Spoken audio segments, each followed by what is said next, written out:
Today is Wednesday, March 12th, 2025. My name is Abigail Koenig. I'm interviewing Frank Maldonado in Austin, Texas for the Voces Oral History Center.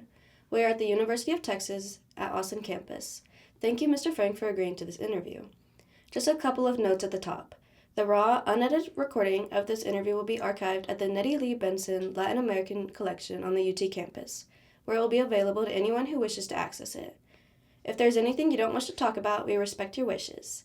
Also, if there's something you want to discuss, please make sure we do discuss it. Please also let us know if we need to pause the interview. Today we are going to talk about your life experiences.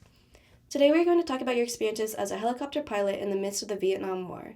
As part of this, we will discuss your training, missions you went on, your personal experiences, and your reflection of the war as it stood after the war and now. And if you're ready, Mr. Frank, let's begin with how it all started. Mm-hmm. All right, so if you don't mind telling me about your childhood and early influences. Like I've said, I was born in Caldwell, Texas, a son of immigrants. My dad and my mom were both from Mexico. I went to school in Caldwell. I was pretty good in school. Matter of fact, I was good in math, science, not good in English. But it was good. I guess, but it was a small school. When we graduated, there were only 70 students in high school that graduated. And out of the 70, 3 Hispanics, and 2 of them were cousins. So I didn't realize it then, but at the time, it was kind of a prejudiced school. I did real good. I never missed school. For the first 7 years, I never missed a day of school. When I got in high school, I made a lot of friends because I was real smart, and they wanted to help them in math, and especially girls. But it was understood that at the time that I'm Hispanic, and you don't date white girls. And it was never written or stated to me, but it was understood. During that time, I never had a counselor tell me that I could go to college. They just wanted me to graduate and move on. And that's what I did. I finished high school. I went on, came to Austin, and started working. In high school, I was involved in sports, baseball, football, and the one that I couldn't do very good, I was a manager. I actually played football with the varsity team only on my senior year. Other times I was a manager. Basketball, I was a manager. Baseball, I was a catcher. So other than that, the people there, the kids, my fellow students were good friends. But I understand now it was prejudice, little school, and still is in ways. When I was about 10 years old, I had to start working. So during the summers, I would go and pick cotton and chop cotton with my aunts and uncles. Later on, I got a job working for a priest at our local church, and he taught us everything. You know, working, cutting grass, making concrete forms, repairing windows in church, installing an air conditioning heating system in the church, electrical work, plumbing, building, and he literally made us good handymen and gave us a little job. Used to pay us $0.25 an hour.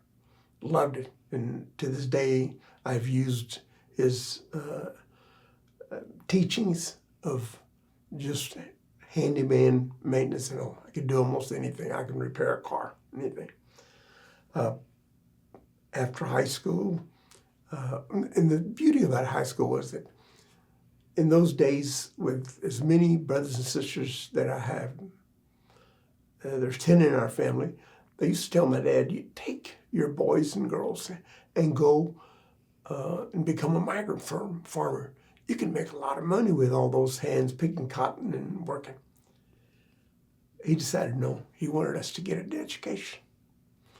So we stayed there, and all 10 of us graduated from high school because of my mom and dad. Mom and dad didn't have any education, but they made sure that we did. And Mom learned to read and write Spanish a little bit. She starts one, and there's no sentences, it's just writing words as they come out, what she thinks. My dad learned, a little bit of pronunciation and started writing, and then reading Spanish, and then and all this was self-education. Then he learned to read and write English. When I left for Vietnam, I asked him, could I give him something that he could use? He said, buy me a set of encyclopedias. I bought him an encyclopedia, and he would read about everything, learn all about Vietnam. And everywhere he would go, he would read about that area. My mom, on the other hand, knew that she knew there was an ocean between me and her. And she said, he was in the other side. I realize it now, how tough it must have been for my mom and dad. One of the things that happened during Vietnam is I didn't know how to read or write Spanish, and they only read Spanish, so I couldn't communicate with them. So I would write letters in English to my sister, and she would translate to them. I said, that's not good. So I ended up buying a tape recorder. And Mom and Dad would record and send me something. I would record and send them something. And that's how we communicated. I still have those recordings.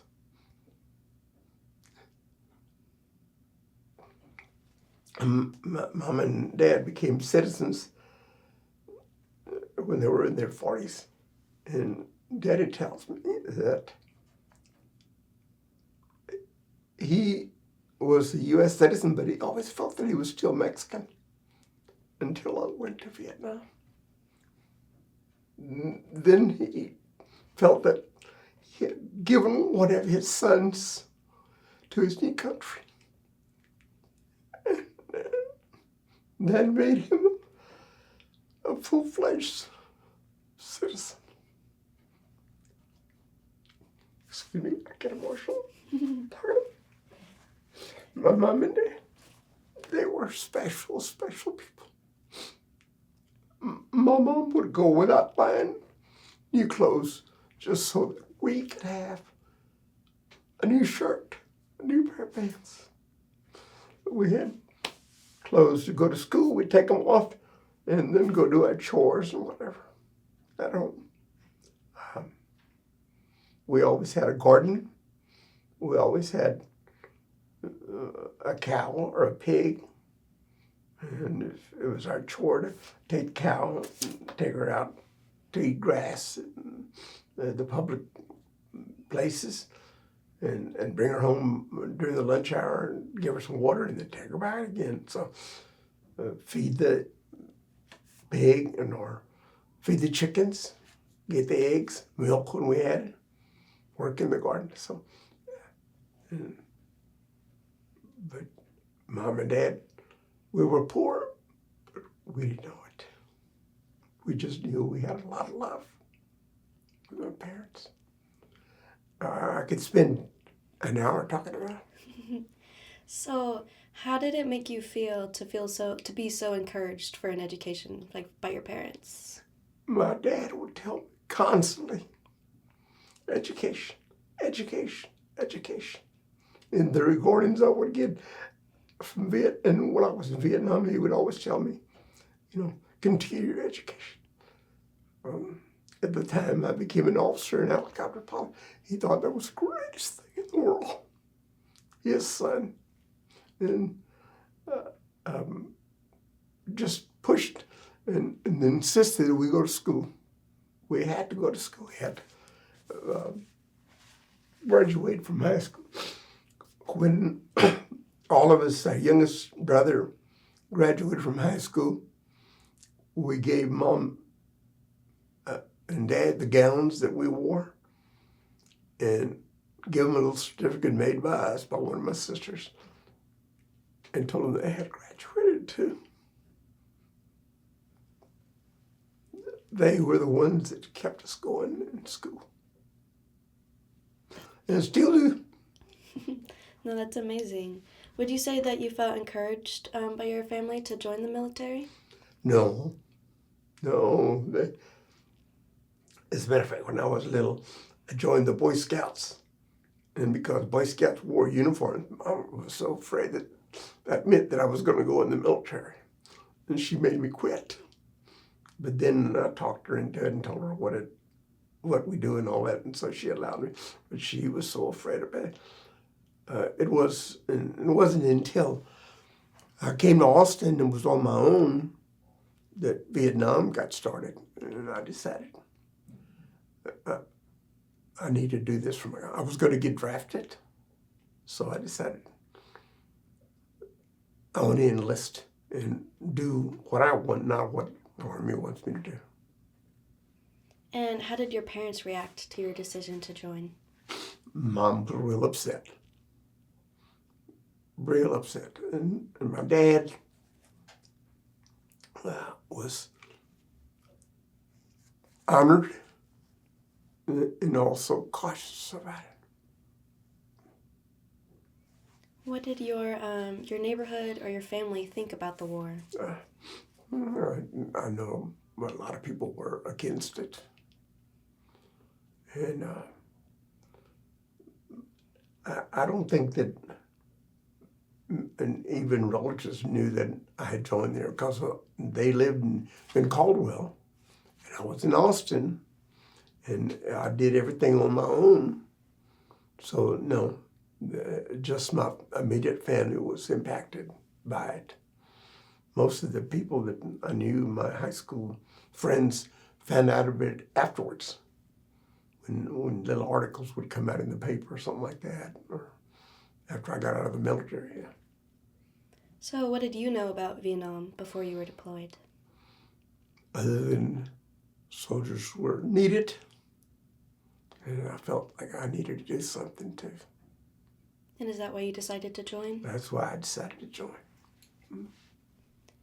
If you hadn't joined the military, do you know what path you would have taken? Very different. The military made my life in so many ways. So many ways. And again, because it was Vietnam era, that also changed me in so many ways. When I was a little boy, I was the youngest of a group of cousins that lived in our little hood, our little barrio. And I was kind of a little boy and kind of a little sissy too. They would tease me that your mom took off and left you behind, and I'd go home crying. And they knew they could pull my string. And so I think when I joined the military, I decided I want to do something that makes me a tougher, better man. And so I enlisted just as a paratrooper. I wanted to be a paratrooper. I thought that was something big. The military tests you, and they determine, hey, you can become a helicopter mechanic. So they made me a helicopter mechanic. And then while I was in the school, they made me attend classes where they wanted me to become a pilot, a warrant officer. And I kept saying, no, that adds too much time to my enlistment. I want to be a paratrooper. And I kind of headed that direction. And then I could go on for another hour we'll go on and talk about more about the military and what happened, yeah. Yes. So at this point in your life, what was your understanding of the Vietnam War? That Vietnam was becoming communist, and we needed to help them out. I was very democratic, believed in what Kennedy was doing, believed in what Johnson was doing, and it was my time to do something for my country. So you said that they chose for you so you didn't get a decision in flying a helicopter? Well, no, I did. Let me continue my story on the military. I was finally allowed to go to become a paratrooper. I became a paratrooper, and they assigned me to the 82nd Airborne Division as a helicopter mechanic, but paratrooper. But there were so many of us waiting to go to Vietnam, helicopter mechanics. And so I didn't work on helicopters. And because I could type, they made me a clerk to an intelligence officer. They call it an S2 in the Army. And I used to work for him as a clerk typing. And he felt that, hey, Maldonado, you know you're going to Vietnam soon. I said, yes. He says, why don't you make a little more money? You qualify, go and become an officer. And I wasn't even thinking about it. And he pushed me and talked to me and made me read about it and provided me literature. He convinced me I can become an officer, because officer, you almost had to have an education. And I was just a high school grad. So I applied, I qualified. They sent me to Fort Knox, Kentucky to become a cavalry officer. There, and a lot of little sides there, I became a lieutenant, a second lieutenant. Then I knew I was going to go to Vietnam as a second lieutenant in a cavalry unit. And about 2 or 3 months before we graduated, about 20 of us out of a class of about 150 officer candidates decided, they're going to send us to Vietnam. Why don't we make a little more money? Because they pay you a little bit more every time you go. Why don't we become pilots? And so I applied, I qualified, and we went to flight school. And I became a helicopter pilot. And all this time, my dad, especially my dad, my mom was just worried I I'm going to Vietnam. My dad was even more. I became a pilot. I became an officer, more than he could ever dream for. I went to Fort Knox, and in about 9 months, I was commissioned a lieutenant. Another beautiful part about that, while I was there, I met my wife, Judy. And we got engaged before I went to Vietnam. When I came back, we got married. And so another beautiful part about the military, I received my helicopter training in Fort Walters, Texas, just west of Fort Worth, and then on to Fort Rucker, Alabama. They've gotten different names now, and Walters is no longer a military post. After that, I went to Vietnam in late March of 1968. And it was during Tet at that time, Tet of 68. And that's the Lunar New Year for them. And it's the time that the North Vietnamese invaded.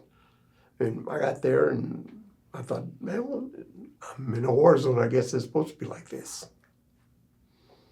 And you can ask me a question. We can still go on. So how did it make you feel to make it all the way, not only just like as an officer, but also a helicopter pilot with just a high school education, when that wasn't considered It was the norm? it was an honor. And a lot also, the military needed officers, needed pilots.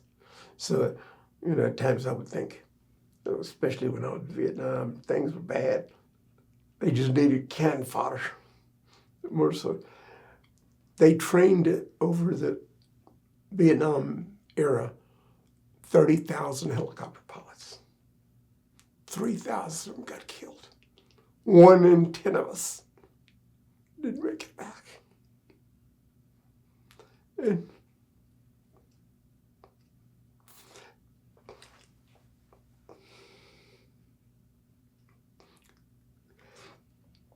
when I left for Vietnam, my mom, I still kept it. I gave it back to my mom when she passed away. She gave me a little card.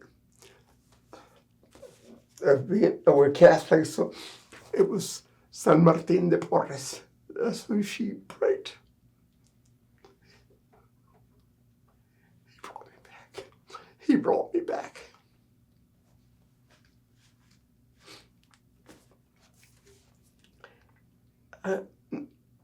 Vietnam was difficult.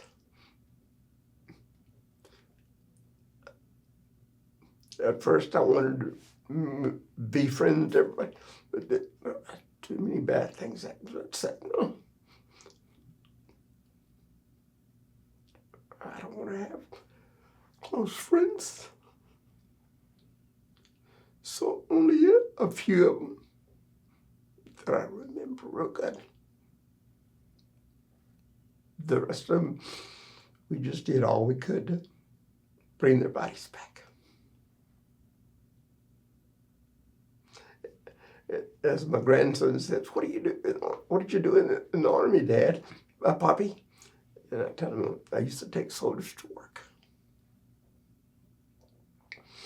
Bring them their beans and their bullets, and sometimes take them home. So Vietnam was now on the 80th of my life, 1 year, but it's still a lot of emotion there. It don't go away.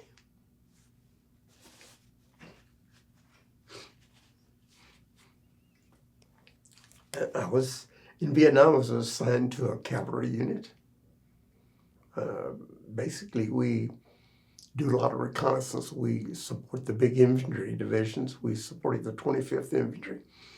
And we take care of their sides or their back. And we're always looking for where the bad people were. But now I've changed my mind. I don't think they were bad people. They were people protecting their country. But at the time, that's what we had to do.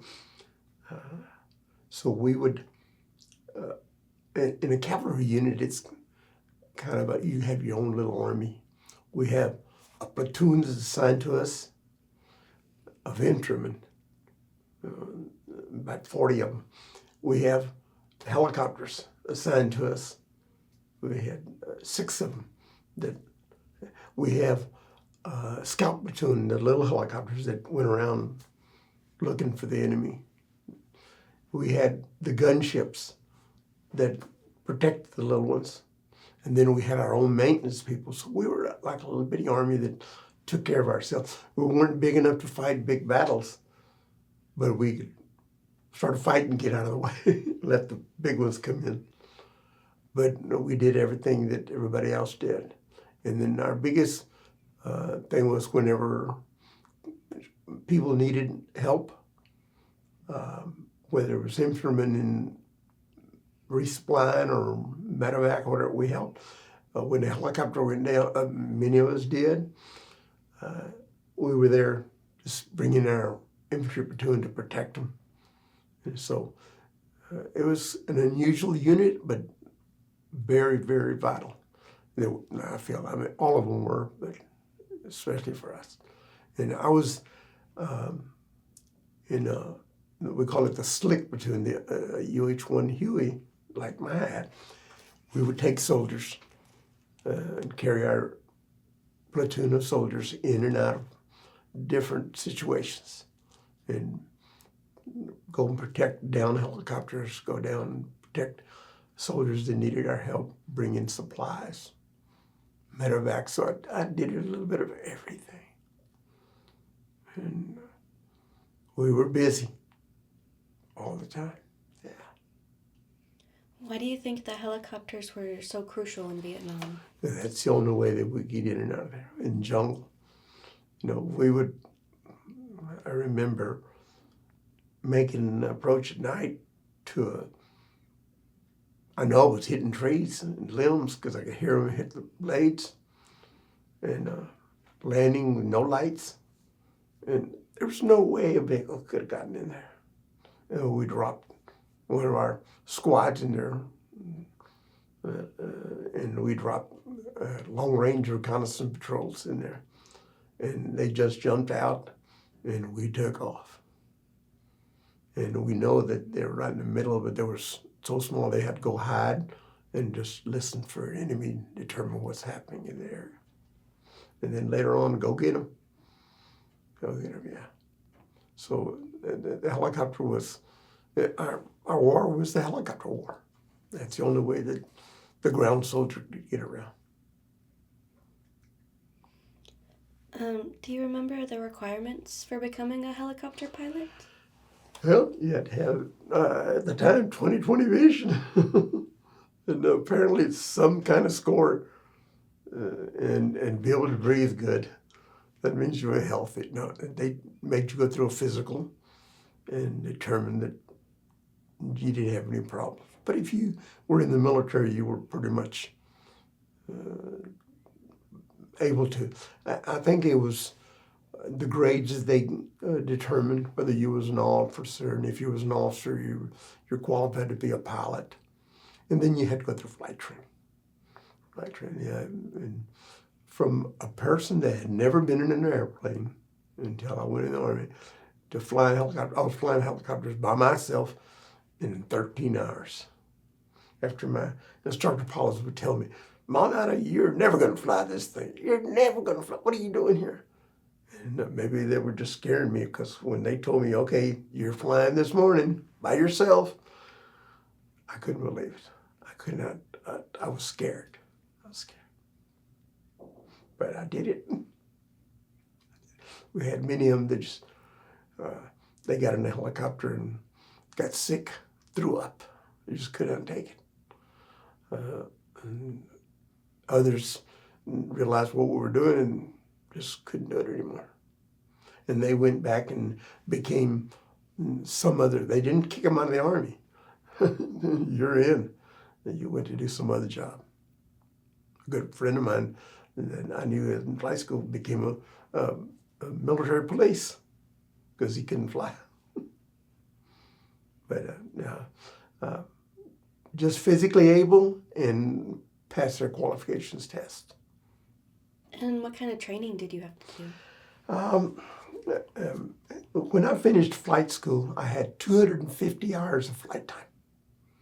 And hours means that from the time you lift off the ground and do your training, whatever is required, and then land, that's 1 hour. That's, you time it in hours is what you fly. And even in civilian life, you always talk about hours. So at Walters, they just taught us the basics of learning how to fly. We flew a Hughes helicopter called a TH-55. We called them Mattel Messerschmitts. That was our nickname. They're piston-driven and made for just two people, your instructor and yourself. And it was basically learn how to fly the helicopter. The hardest part of flying for me at the beginning was learning how to hover, is to pick the aircraft and keep it in that place. We used to call it low-level cross-country because you would go all over the place. And finally you ended up learning how to hover and lifting it and setting it, lifting it and then going the traffic pattern. And it was at Walters. And throughout that area, they had little spots that we would make landings in the middle of the woods, learning the basics of putting troops in. But it was just learning how to do it, After probably about 125 hours, then we moved to Fort Rucker, Alabama. We used to call that Mother Rucker. This was everybody that was in aviation through there. And we were shown the tactics of how to use a helicopter, carrying troops, carrying supplies, flying in formation. We got some limited training in flying in weather and just learning tactics.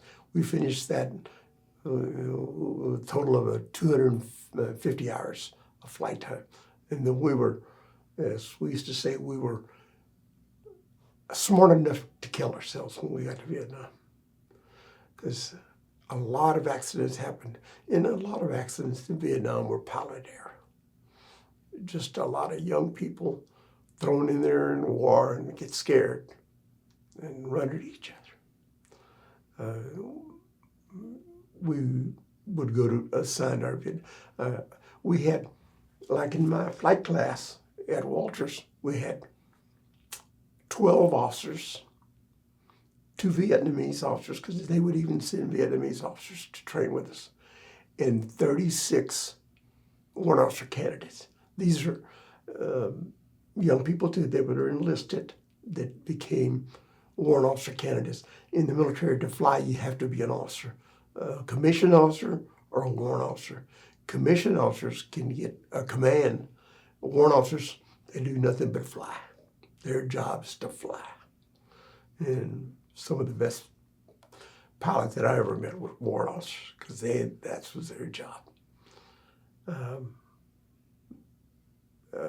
After it's probably about, let me see, almost about 10 months of training that you go to Vietnam. You get assigned to a unit in Vietnam. One of the little side stories I got to tell you about that. Another beautiful thing about the military. When I went and was training to become a helicopter mechanic, I met a young man from Northern California. His name was Brad Lusk.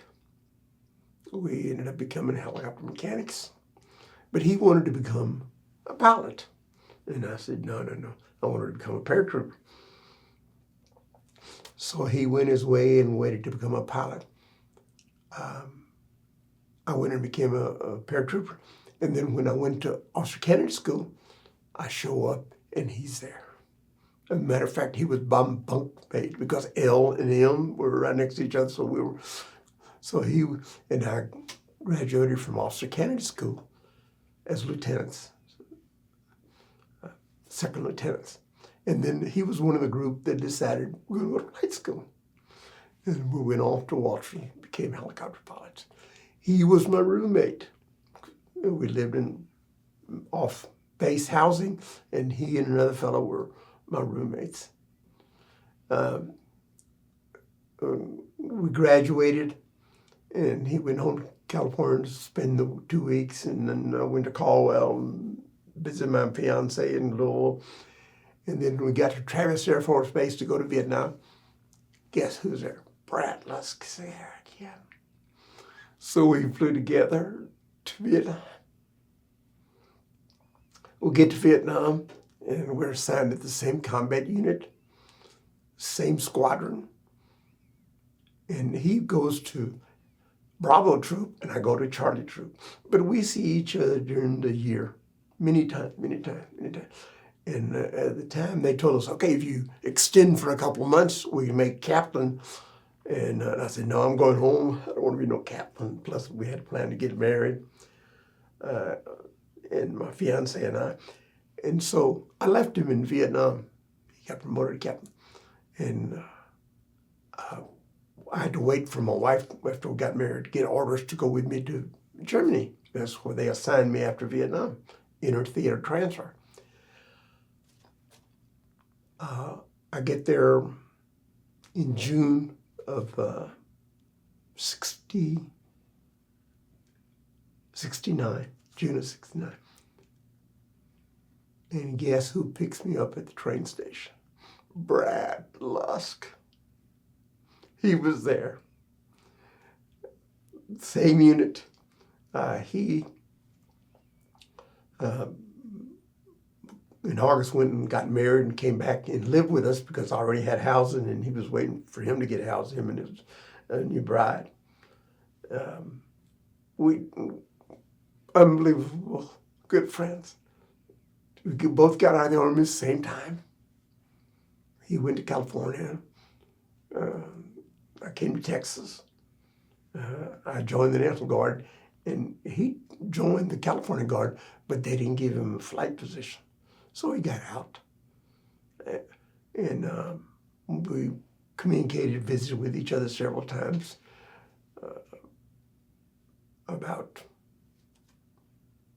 5 years ago, he came to Texas because he was with a group and then rode around an old Model T Fords and all that he had renovated. Met him in Kerrville, and that's the last time I saw it. A year later, he died of cancer. Good friend, special friend.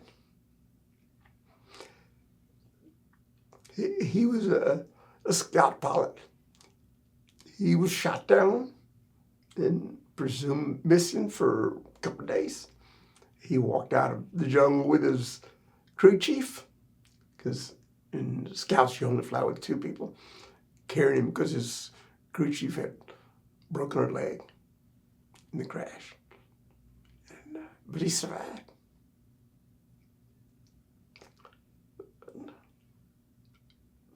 Those are the good things about him. Got to my CAV unit. We lived in tents. Flew all the time. As a matter of fact, when I got assigned in my unit, they never just throw you in a helicopter and you got to go get checked out on the aircraft. And the first few days I was checked out. So on the 6th day of being there, this during the Tet Offensive too. Wars going on, battles going on in different places. I was on night duty, and a warrant officer and I were given duties. He's the one in charge. Although I outrank him, and when you're in the front seat of the helicopters, it's not the rank, it's who's got the most experience. And so he was in charge, and this was my first actual combat tour that I was going to do. And we went to take ammunition and food to a unit located on top of a mountain. The mountains I remember to this day. Knew about then. And we controlled the top because we had radio equipment up there, antennas and all. And underneath it, the Viet Cong would control it. And that day they decided to attack. And we went in there, and that's where I got shot. Not personally, but my helicopter. It got hit, and luckily, nothing vital. And but we couldn't. We know when we got hit, and we decided we can't go in there. Can't go there. Next morning, early morning, we went in, and they had. It was the first time that I saw dead bodies. They had Americans, at least in bags, but the Viet Cong were just stacked up. And you laying to the top of the mountain is one of the spots. And we had several helicopters behind us because they were coming in to bring in resupplies and more soldiers and take the wounded out and all that. And I froze. But we continued after that, and it became normal.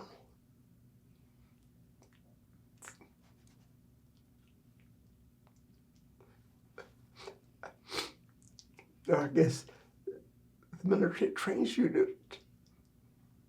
to make it okay.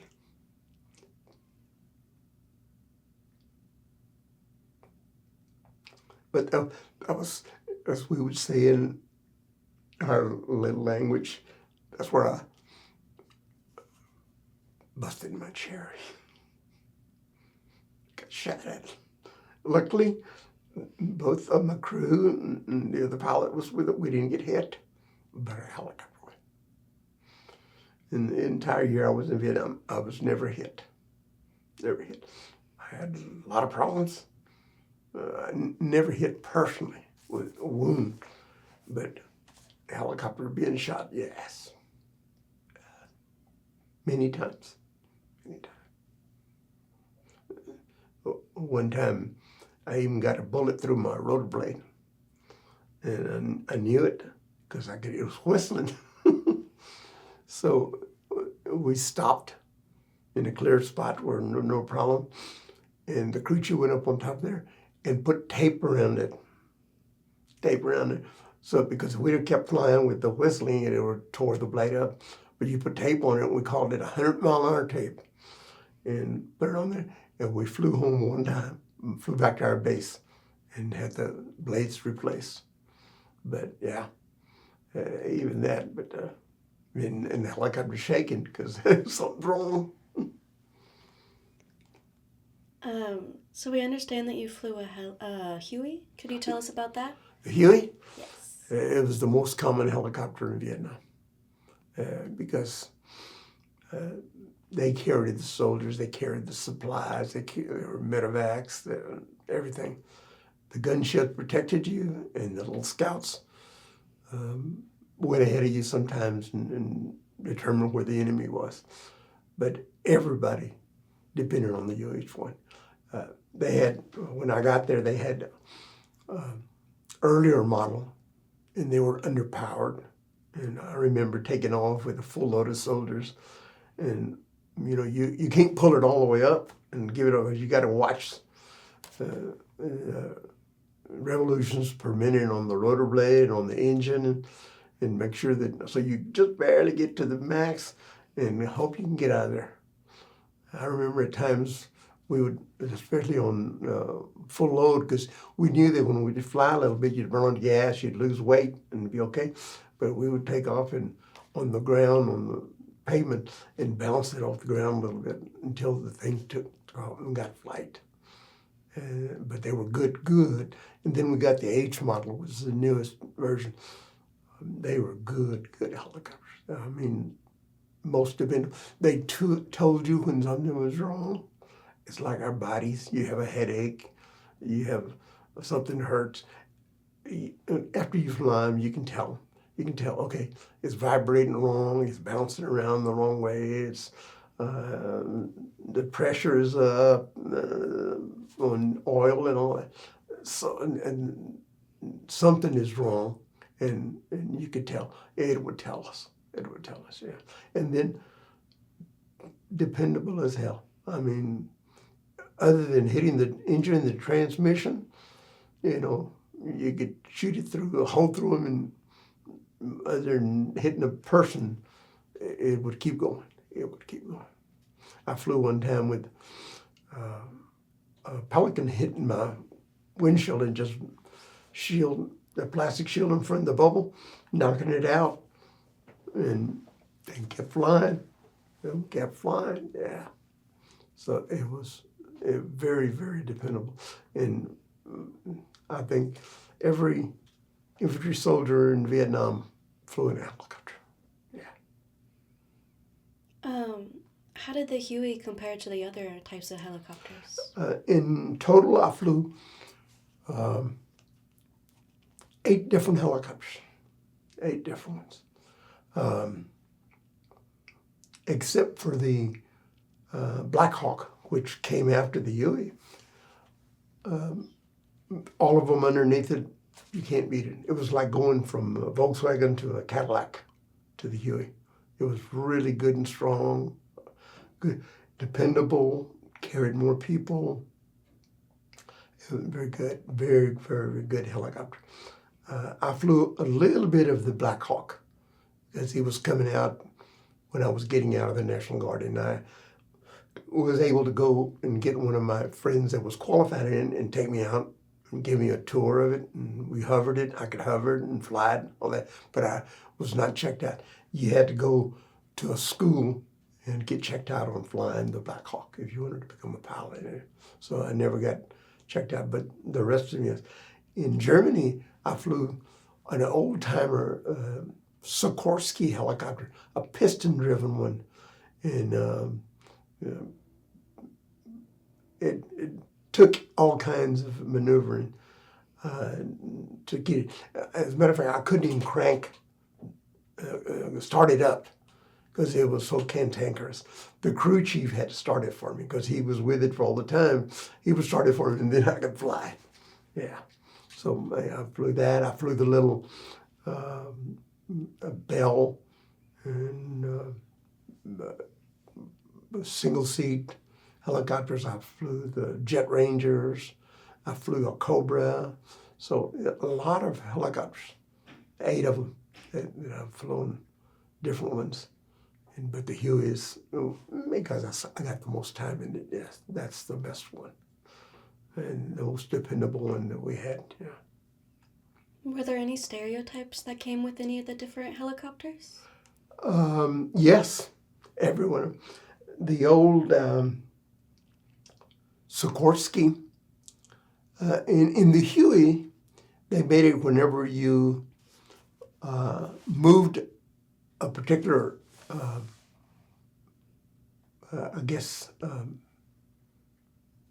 piece of equipment to make it fly different, it would add fuel to the engine and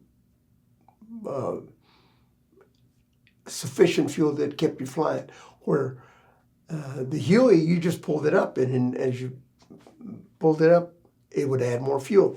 The old Sikorsky, you pulled it up, you had to roll in more fuel. And it was, you had your feet to work with, you had both hands to work with, and rolling up, even turning more gas on as you took off. So it was, but hey, it was a helicopter, and you'd learn how to fly it. Yeah.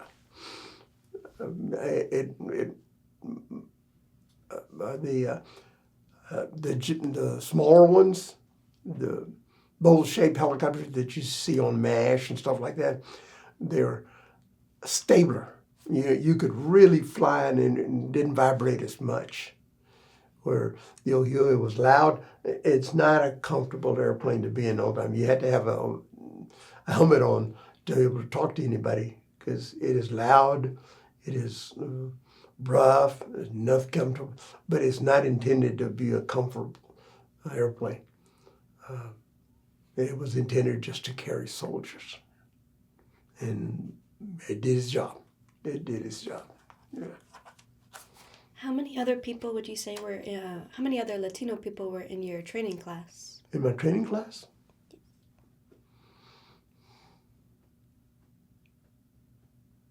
Maybe 2 warrant officers, no officers. I was the only Hispanic officer. Maybe 2 or 3 warrant officers. In my unit, I was in 2 different units in Vietnam. The CAV unit, only 1 other Hispanic. In my other unit in Vietnam, it was an assault company, only 1 warrant officer. So not many of us. And in Germany,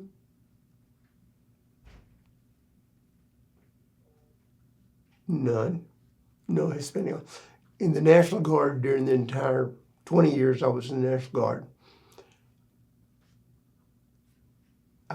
officers,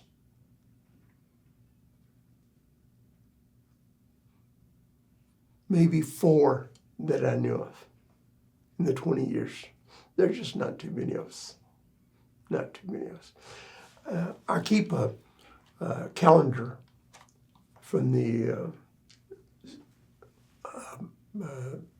Vietnam Helicopter Pilots Association that every day that a helicopter pilot died in Vietnam because of Vietnam, in Vietnam or in the hospital in Japan or US, something like that, but because of Vietnam, they put his name on it.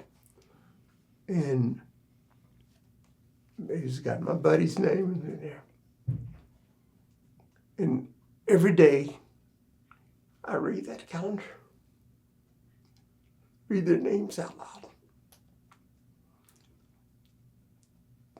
And in all of them, I read maybe 10 Hispanics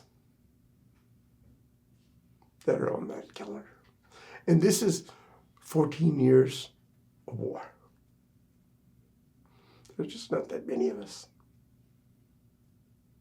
How did that make you feel? Proud.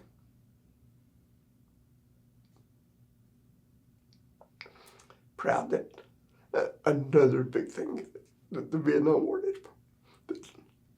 Because, I get to Vietnam, I go to officer training and all that. I have a lot of college graduates that are my peers now. And I'm in just high school. And I says, shoot, if they made it through college, I can too. That's when I decided I was going to get out of the service and go back to school. And another good thing about Vietnam, that I can do it. And, not many Hispanics, not many. It still was, the idea, it was like the Tuskegee Airmen. They weren't supposed to find any blacks they could find. And once in a while, a few of us got by our scores, by our whatever we were doing. I guess became a helicopter. Because I could become an officer, I could become a helicopter pilot if I qualify.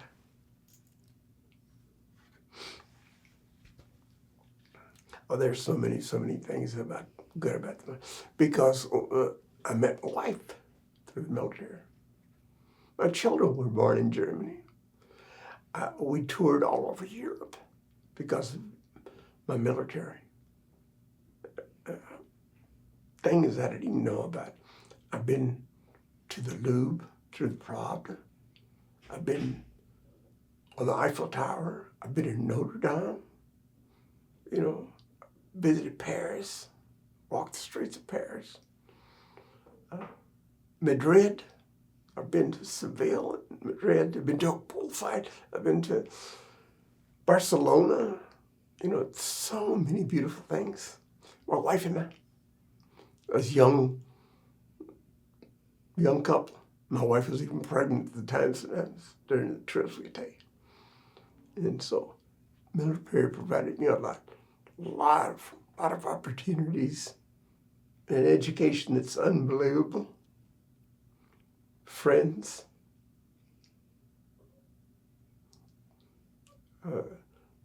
I meet now with a group of Vietnam veterans that were in my unit in the National Guard. We call ourselves the Breakfast Club. We're the ones that went to Washington, D.C. and saw the monuments, what they call the honor flight. They took veterans. Good friends. Good friends.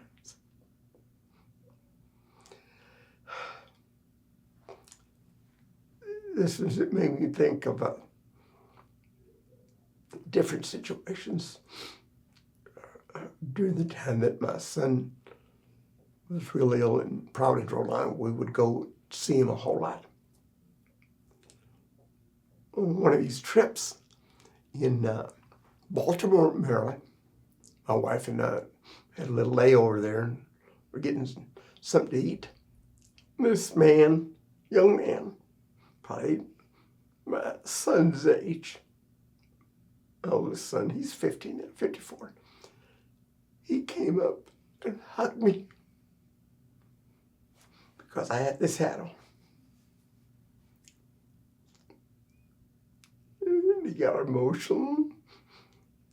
And then he told me, he says, because you, my dad survived. A helicopter pilot took him out of the jungle. And he survived. And here I am. And I told him, it probably wasn't me. And he said, it was you. Then he went away. And a few minutes later, he came back, the same thing. And I've had several incidents where people have come up to me and just shook my hand and told me, "You got me out of hell."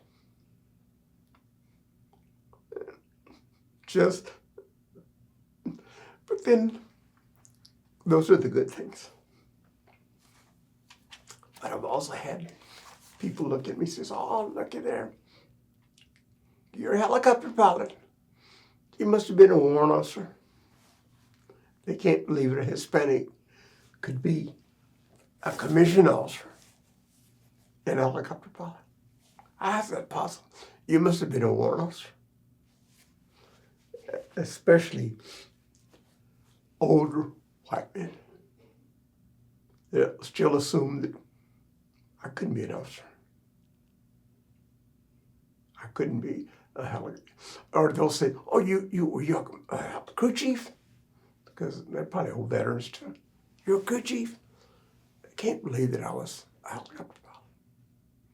And although they don't mean it, but in a way it tells me there's still a little prejudice in you. Why can't I be just like everybody else? I just am a commissioned officer, pilot, aviator. So, yeah. There's so many beautiful things. Because of Vietnam, got the Army, got the GI Bill, the National Guard. I was able to go back to school about 9 years after I graduated from high school with a wife and 2 sons, another one born along the way, and 2 more were born because of the military, because the Vietnam era, yeah. Another beautiful, I would have never gone to college if I had it been in the military. I was destined to be a worker. I sometimes think maybe that would have been a good thing too. I don't know, like my dad. So many positives, and yet so many sad things too. Why do you think there were so few Hispanics in the war? Because they didn't think we could do it. Like I mentioned, in high school, not one counselor ever told me that I could go to college. Not one.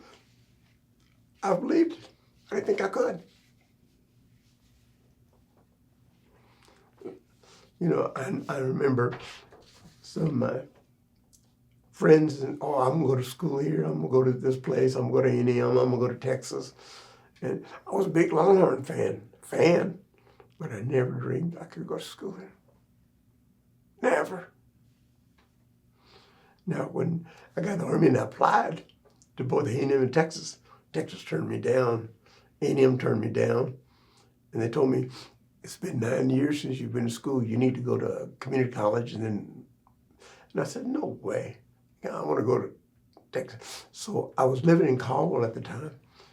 And so I went to A&M and asked them, I want an appointment with the Dean of Admissions. And I told him, "Look, I'm a Vietnam veteran. I'm not going to goof around. Nothing. My job is going to be to study." And he allowed me on a probationary period to come into A&M. I finished it in 3.5 years. Because I went to school almost 24/7. My job was to go to school. The only people that believe I could do it was my dad, my mom. And I guess my brothers and sisters. Yeah. But, they couldn't influence me. I was the oldest male. I had 2 older sisters, but the oldest male. And of the whole bunch, I'm the only one that went to Vietnam. The other ones, because they decided they wanted to get to school, they were in school. And they got deferments enough. they were younger. But because, as you asked, I think it was because they didn't think that we could do it.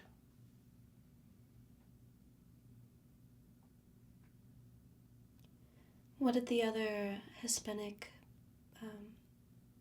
in the military make of you? Oh, we always talked about our families, about our wife. Well, when I was in Vietnam in the CAV unit, he'd talk about his wife. He'd talk about his wife and showed me his picture. I showed you, and family was important. He grew up in somewhere in New York, remember, and just proud of who we were, and to let them know that we're just as good as anybody else. I had one of my crew chiefs, because they also rotated out. And we would get different helicopters, different times to fly. And one of the crew chiefs had a son that went through Fort Hood, just down the road now, Fort Cavazos. And he came to visit him, and he found me here in Austin. He came to visit me, and he was telling me, he says, at the time, it was a lieutenant, or in Vietnamese, we'd say, Dawi and Chongwi. Dawi was captain, Chongwi was a lieutenant. And he said, Chongwi, I enjoyed flying you because no matter what, you were always flying the helicopter. My job was, no matter what, bullets coming, people dying, I had to fly that helicopter. Because if I didn't fly it, it would have died too. And so I learned how to black out everything else and just worry about keeping the helicopter flying. As we say, there's a lot of bold pilots, a lot of old pilots, but not too many bold old pilots. Because I think they would tell us that we were most dangerous the first month we were in Vietnam and the last month we were in Vietnam. Those are the months we were very dangerous. As a matter of fact, they would ground us a couple of weeks before we were to leave and then some of us, no one was one, but they would take an R&R. R&R was rest and recreation. You go visit somewhere. I ended up going to Australia. They would come to Hawaii and get married. And then they come back and they were real dangerous. Real dangerous, because then they had somebody to worry about. And, you can't worry about everything else. You got to worry about the bodies you got in your helicopter or the helicopter itself. How many people did the Huey helicopter hold? The slicks that we carried, at first the weaker ones were about 6, and then the stronger ones about 8. Okay, but one time I thought I took out the whole village of Vietnamese. They had even a pig in there. It must have been about 10, 12 of them. I mean, babies, and everybody just piled them in there. And we vacuumed them out of there. It was a little Montagnard. It was their Native Vietnamese people, the Indians there. Their little village was being burned and destroyed by the North Vietnamese, and the Montagnards were helping out our Special Forces group. So they asked us to help evacuate them. I mean, they threw everything. I thought that it was, I almost could see a cow going. But I remember seeing a pig, little small pig with all the family in there. There must have been 10 or 12 of them in there. And we got them out and brought them to another village and let them out. Yeah. In those days, we wouldn't have doors. And so they're kind of hanging out and hold on, because we didn't have enough seatbelts for everybody. But yeah, and then a lot of supplies. The thing that we did take care of us and didn't crowd them in there is when we took bodies out of there.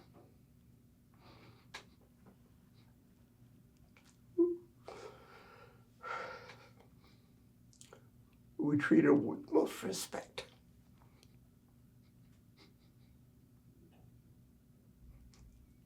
I never saw their faces, but I knew they were.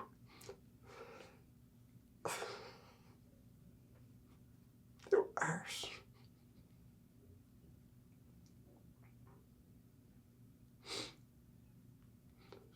Took out many that were wounded. And as they would tell us, if our young soldiers were good and healthy, and if they were breathing, bring them into the hospital. And we were never more than, maybe 15 minutes away from a hospital. And we could fly them in there and land them. And I hope that many of them did make it. But we would get them out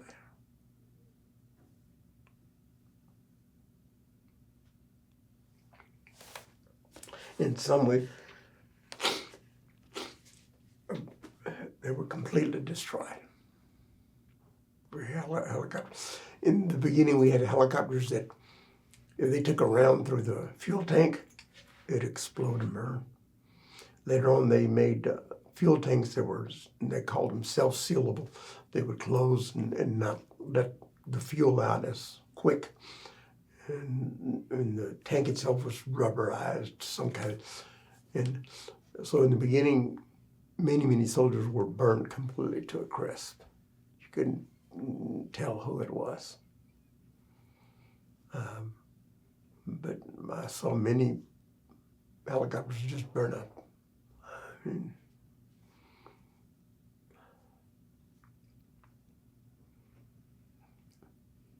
those were our heroes.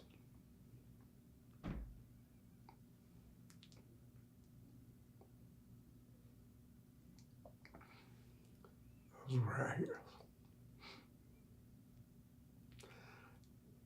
The beautiful part is, in Vietnam, we used to have calendars.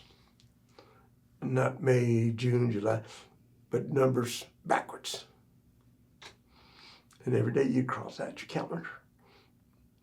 How many days left? How many days left? We had all kinds of crazy names for the new ones in there. FNGs, F, new guys. And then down toward the end were short timers. And we kept calendars going so that we knew how many days left. The majority of the Marines stayed, I believe, 13 months. Army stayed 12 months, unless you extended or stayed longer. But everybody kept a calendar to get home. And I remember flying some home on the last, this is my last one, this is my last one. And a lot of them, I knew that they were going to go and get home within a week or so. That's how long it took. I mentioned that I was in another unit in Vietnam. It was called the 120th Aviation Company. It was a VIP company. And we would fly officers, generals, and dignitaries, and movie stars to different places. We usually went solo ship. So we stayed real high, so even the rifle couldn't get us down. And but still, we had to make landings to small places. But I remember flying donut dollies. You ever heard the word donut dollies? We took donut dollies around to different bases. This was before General Abrams became the commander there. I flew him one time when he was, I guess, new in country, or before he got promoted to the commanding general of Vietnam.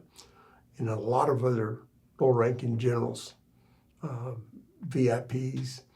I didn't do it, but I was with a group that carried some movie stars, Bob Hope and others, to different shows in Vietnam, and I carried some of their people. They weren't as important, but I considered VIP. So that was good. And I was there only 2 months with them. And then I got back to my cab unit. Sometimes they move us around like that because pilots, they're expendable. They can go anywhere where they're needed. So they would put us in their unit, but they got me back to my cab unit. What was that atmosphere like on base? And where? On base? On base. We lived in a tent and when I was in the cab unit. And dusty, hot. They made us take a shower every day. You had to, because if you were in a crash and got burned and you didn't bathe for 2 or 3 days, that bacteria on you could cause an infection. So it made sure. So we had sun-heated water. But you take a shower, and by the time you walked from the shower to where you lived, the tent, you was all sweaty again. It was so hot. It was unbelievably hot and dusty. Very hot all the time. When we got there, we were wearing cotton flight suits like the Army soldiers wore. And we would have a crash and pilots would get burned real bad. So they gave us same type of material that race car drivers use. It's a Nolmac. It's a fire retardant uniform. And it was OD, like Army color, but it helped us a little bit. That was one of the big things that they did for us to help us survive crashes and all that. Because I saw some soldiers that before and after Vietnam that just got burnt real bad. If you crashed and your fuel exploded and the engine running hot, it's going to be a fire.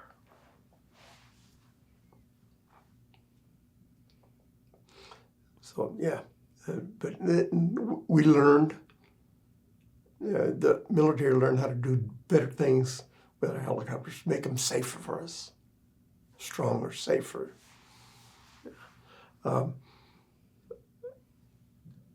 It's kind of strange, but we would, in Vietnam, it was hours and hours of sheer boredom with moments of stark terror, that's what I'd like to say. When we were off, we always went to the bar.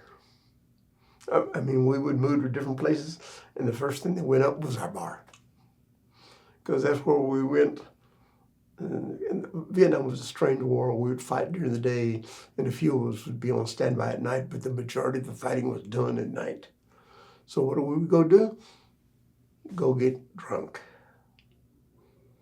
And I almost became an alcoholic, I believe. Others would smoke pot. And we used to say, okay, you can't drink within 50 feet of your helicopter. That way you at least, but no, we had to be sober. So if you were going to fly the next day, you make sure you're good and sober in the morning. So a lot of beer drinking at night. Strange war. And we would listen to music. As a matter of fact, I bought some stereo equipment that I had in Vietnam wrapped up in plastic to keep the dust from getting in. That big old speakers. We had a commissary, a PX that we'd go buy stuff at. And we would buy and set up our own stereo equipment, sound. We had it all fancy, living in cots in a tent. And try to get back to normal a little bit. And as we moved around, I remember worrying more about my dadgum stereo equipment than my uniforms and stuff like that. Unbelievable. Yeah, I still have it. They don't work anymore, but I wouldn't get rid of them at all. I have a old tape recording system and big disc, and it's got some songs that we recorded from each other. I bought my wife at the PX. It was kind of like a mail order thing. Some their tea china from Japan sent directly to her because I knew we were going to get married, and that was going to be a present for both of us. Yeah. So there's a lot of things that we would do. We would get drunk and sing, dance with each other, guys.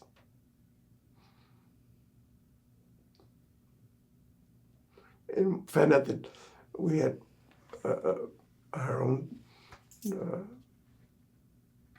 folks. Some were beautiful singers, others played guitars, and they brought their instruments with them. Play saxophones. I remember really just try to get a little bit of time of normalcy. And then go get up the next morning. Go do it over again.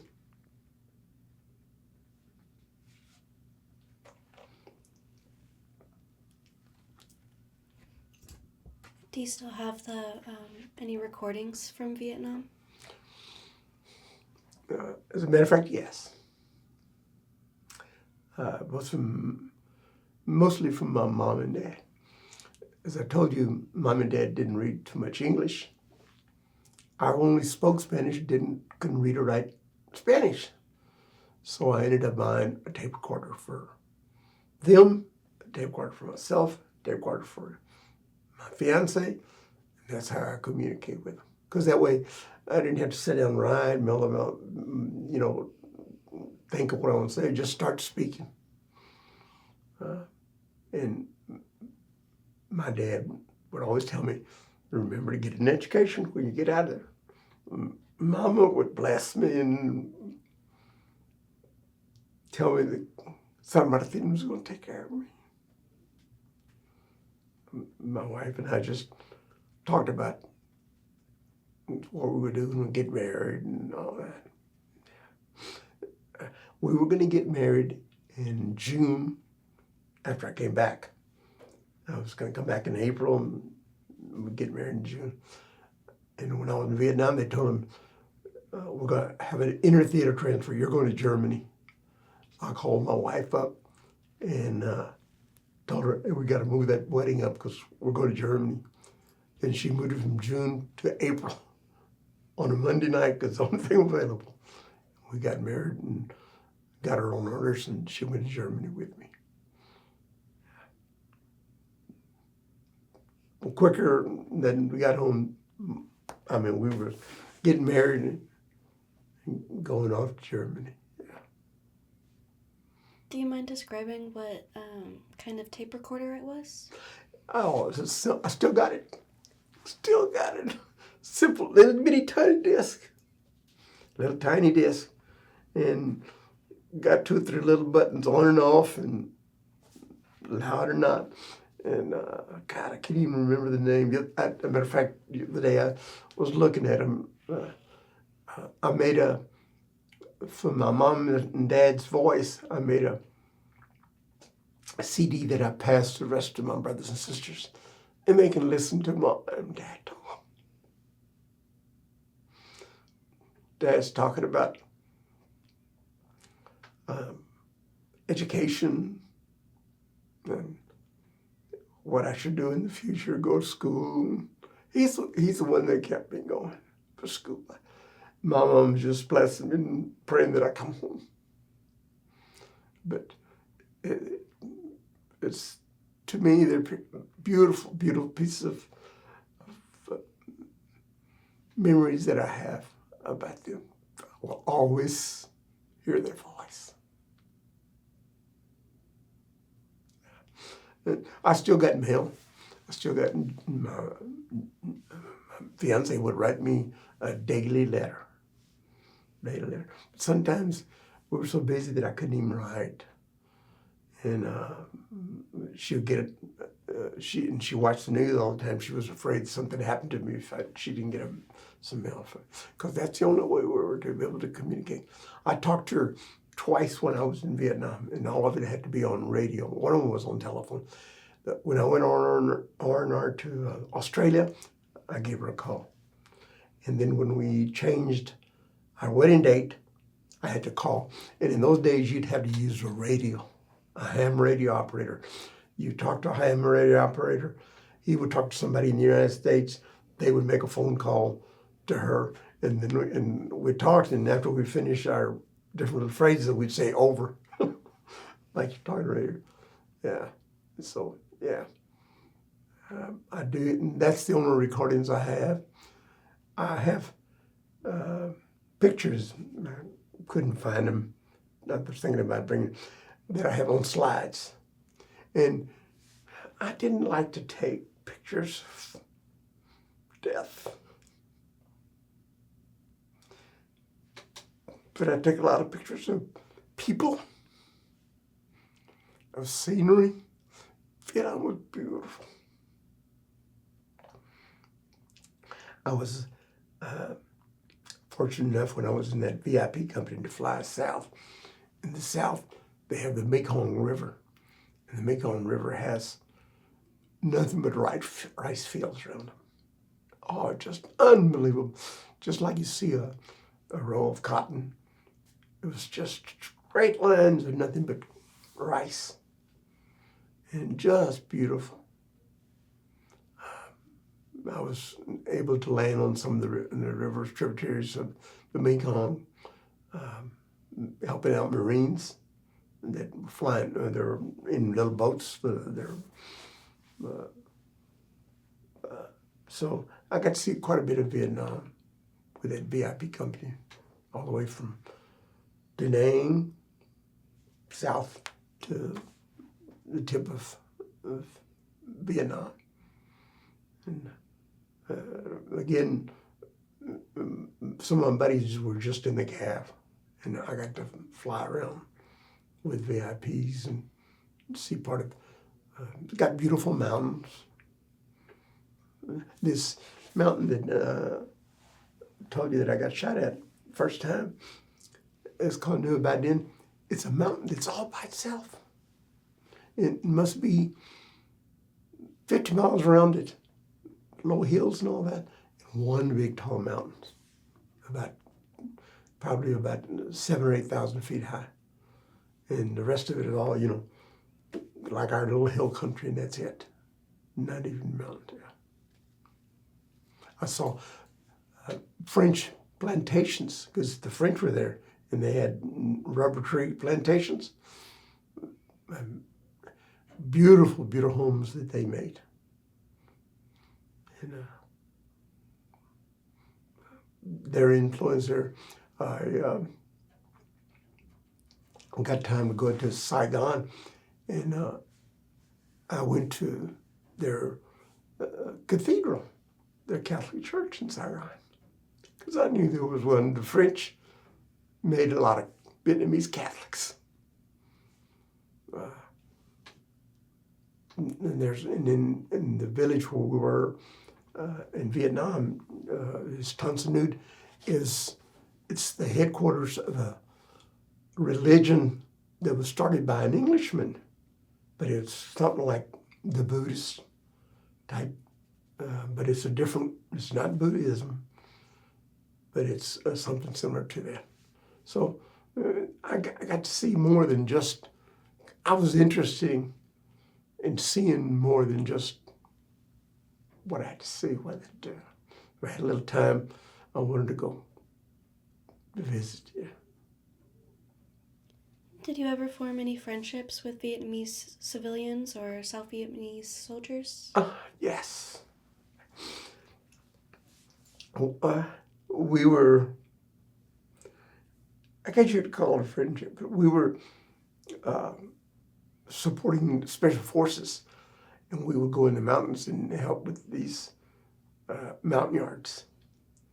And no matter where you were in Vietnam, children and people would come around in helicopter. We were in their country. And they always had Coke, a bottle of Coke, wanted to sell us. And we had C rations. And in those days, C rations had cigarettes. So they loved, little kids. So I went probably about 4 or 5 times to this little village. And this little man came out. And I got to meet him, and I recognized him, an old fella. And he would give me little things. He gave me a knife that he made with a piece of metal and a piece of wood wrapped around for a handle. He gave me his opium pipe, and I would give him cigarettes.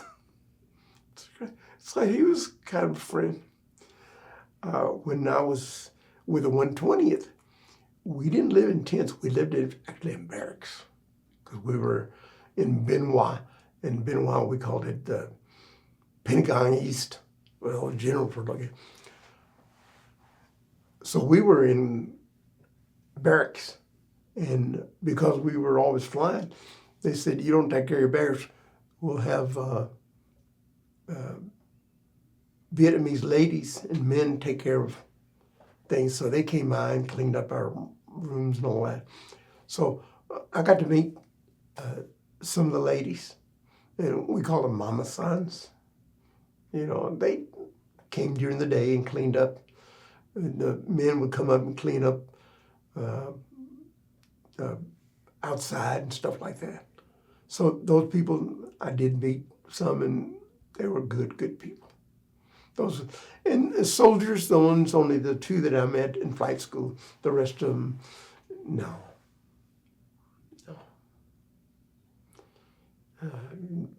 Very little opportunity. We were in compounds away from the public. Matter of fact, the things that Vietnam calls me that were not good is we would use a chemical called Agent Orange. You ever heard of that? To spray an area that had a lot of jungle in it. And then after the green would die, big bulldozers would clean it out, and they'd make a base camp out of it. That's where soldiers would come in and bring, make a compound there. We carried that Agent Orange. It's made me sick. I'm diabetic. And until recently, I was giving myself 5 injections every day. Big time. I got blood pressure from it, and no telling what else. But very little contact with civilians. It was mostly Americans, all Americans. What were some of your first combat missions like? Like that night, 6 days after I got there, we go in and bring soldiers, and very seldom we would even touch the ground. We'd come in within 2 feet of the ground, and everybody bail out, and we'd take off. Because we usually had 2 or 3 guys behind us. And you had to get on because somebody else is coming in. Like I said, we brought soldiers in to protect other soldiers, to look at an area and see who was there, protect a down helicopter. So we were always doing stuff like that, bringing them in. And then we were resupplying a whole lot. They'd throw ammunition, food, C rations, and we'd take them to where they needed to go. And then once in a while, medevac was never called to us to go get medevac. We usually medevac our own people. We'd take them out. They were hurt. We needed to get them to the hospital. Our unit was big. We had probably a normal Army company is about maybe 70 people, 70 to 100 people. Ours was up to 250 people because we just had a lot. It was like our own little army.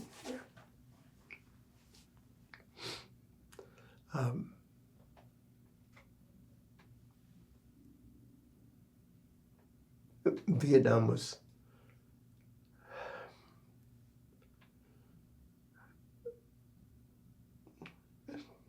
a place that I tell myself, I don't want to ever go there, but if I had to do it, I'd do it.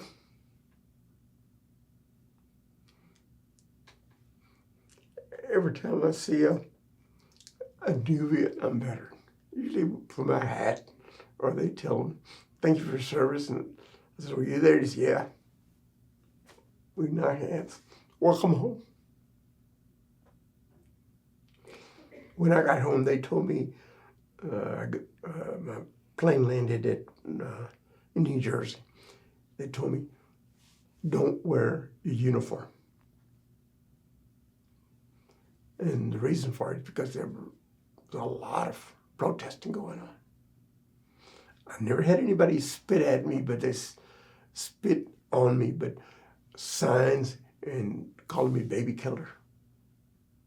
And when I got home, the only ones that really cared was my fiance and her family and my family. And I kind of wanted somebody to say, hey, way to go. Didn't happen. Didn't happen. It was not until 1985 that I went on a mission with the National Guard to Honduras. We were there 30 days. And when I got back, they awarded this little overseas medal. Because I was the ranking officer, I was a major then. The governor of Texas, Mark White, came and pinned it on me in honor of all the rest of them too. And my wife and kids were there. And that was kind of like the first homecoming. Not because of Vietnam, but because I served, but it felt that way. And then this past year, I went on an honor flight. And when we got back, a lot of my kids and some friends, and then other families were all there receiving us, telling us, welcome back at the airport. And that was good. It was a welcome home that's good for me. When I came home and they started thinking about building the memorial in Vietnam Memorial in Washington, D.C., there was opposed to it. How come you're thinking about us now? But I've been there 3 times. It's good.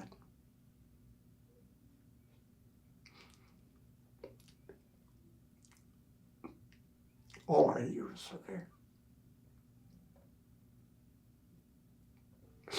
I have 2 buddies that I was close to. They're there.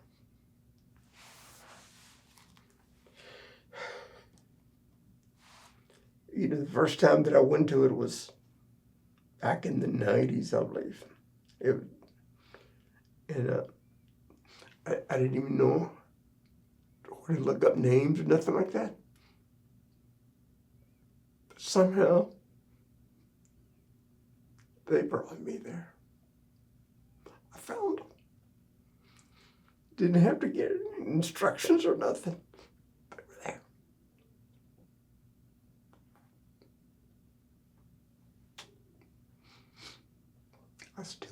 I still keep a little,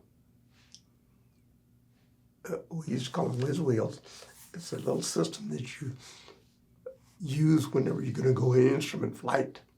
And it belonged to my buddy, and he gave it to me. He said, Joey, you got to learn this thing, use this thing, because you're going to need it when you go into instrument flight. Instrument flight is when you go and not use the outside environment to fly. You use the instruments only.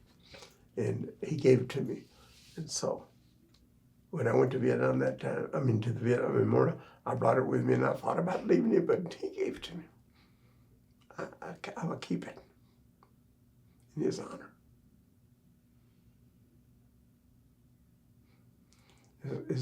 He was just a young warrant officer from Mississippi called Davy Adams.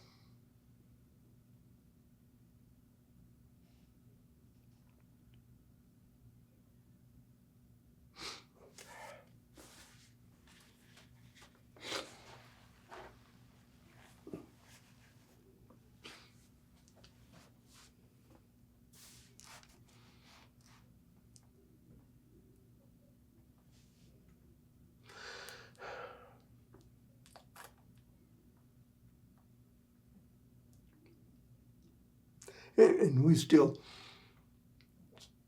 suffer from it. I had two cousins, Maldonados, that went to Vietnam. Both of them have died because of Agent Orange.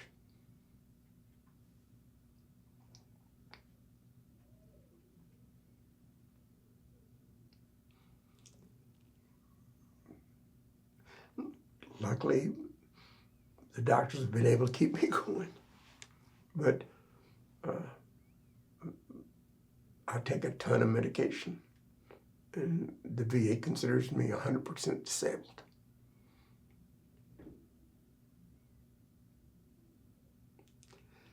In those days, we didn't have anything like PTSD. We didn't even know about it. I don't know if I suffered PTSD, but I think my wife and the coming of my children and the guys in the military that I've met all helped me with whatever problem that I had. I know that when we were in the National Guard, we would do our training, and then at night we would go to Fort Hood and we'd build a big bonfire, and a bunch of the guys would drink beer, and we'd drink beer and tell our war stories and cry, fight with each other. No, that was our group counseling. I really believe it. Because of all the warrant officers that I met in the Guard during those periods, were all Vietnam veterans. Except for one. And he learned to tell war stories like us. And he wasn't even in Vietnam.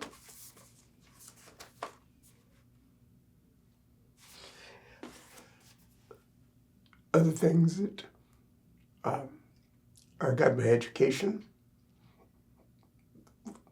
got a degree in math, taught math in middle school and high school. And then, because I was my Guard unit was located at the airport.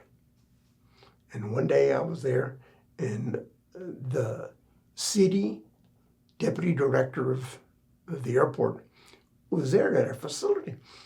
And he was looking for somebody to employ, really. And he talked to different people. And he talked to me. He says, "Maldonado, how'd you like to come work for me?" I said, "Doing what?" He's working at the airport. "Well, what do I do?" He says, "We don't know yet, but I need somebody that can talk airplane talk." I wasn't going to fly for him. And then he realized that his daughter was also a teacher at Lamar Middle School.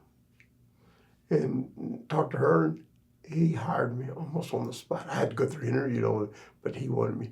And he doubled my salary. In 1977, when I went to teach at Lamar Middle School, they paid me $9,500 a year to be a teacher. I volunteered to coach, gave me an extra $500. I volunteered to count the morning breakfast, reduced lunches and all that. I gave me an extra $200-300. So I was doing all kinds of stuff, and then I was in the National Guard, and that paid me a little bit too. And then they doubled my salary. I went to work for the airport. I spent 20 years because of Vietnam, because of being a pilot, because of having an education or a master's degree. He didn't care. He hired me. And then I got the opportunity when Berkson closed that we opened up, helped build that airport, helped build our current airport, all because of Vietnam. So, a lot of beautiful things. A lot of beautiful things, yeah. Got to meet some good people. I even met General Cavazos, the general that's one of the few Hispanics that is the only Hispanic that's made 4 stars. And he was, I believe, a 2 or 3 star at the time when I met him at Fort Hood. So, good opportunities, good opportunities. And I attribute it all to Vietnam. If I hadn't been a pilot, if I hadn't got an education, I'll tell you what I'd be doing. Meeting my wife, having a family, visiting the world. So, I've been to Australia, I've been to Japan, I've been to Hong Kong, I've been to Alaska, Hawaii, all over Europe. So it's good. I think my dad, when I first got to flying in the National Guard, they would give us a helicopter and we'd just go get time. We had to, not even a mission. We just needed to get flight time. So I went with a fellow and he says, "Where do you live?" And I said, "I was living in Caldwell, going to A&M. And he says, "Let's go up there. They have an airport there?" I said, "Yeah." So we went up there and made landings at the airport. Then I told my dad later and told him that was me. And so he told all his buddies, "That helicopter that landed here with my son." So from then on, anytime any of his buddies would hear a helicopter, they said, "I heard your son today, I heard your son." So he called me the pilot. And then because I taught school, he called me the professor. And I know he was proud. Besides having my kids, my wife, making my dad proud of school. My mom was just scared that I might get hurt. Yeah. So that's a good thing about Vietnam. What it made. I believe that it made me the person I am. And the person that I continue to be.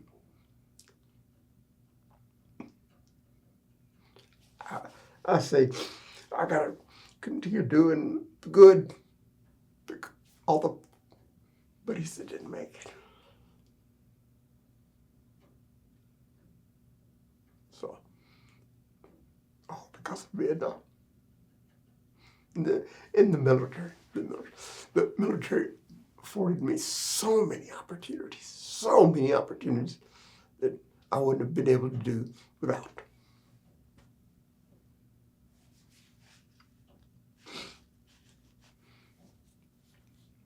Did your view on the war change after you came home? The war? Did your view on the war change? Yeah, it has. It has. First, I was of the opinion they should let us go fight the war like war should be fought. Just start at one end and move it all the way up to the other like we did during World War II. Defeat everybody. But it didn't happen. And so I had to do what I was told. And then the damage that it's done to us, the soldiers, the ones that came back, and no telling how much damage we did to the people. to live there. As I like to say it, war's hell for babies and mamas and people.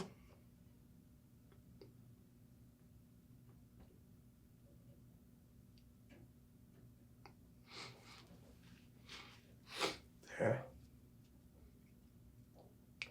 Yeah, I'm glad that I never got to physically see a burning baby. I carried a gun, a pistol, that I never shot at another person. But my helicopter did.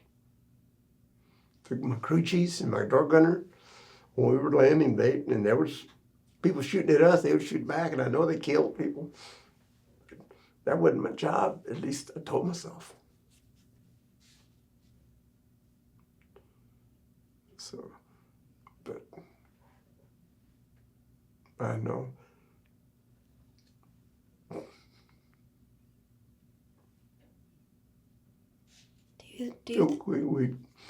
We messed up that country, no telling how much damage is still there.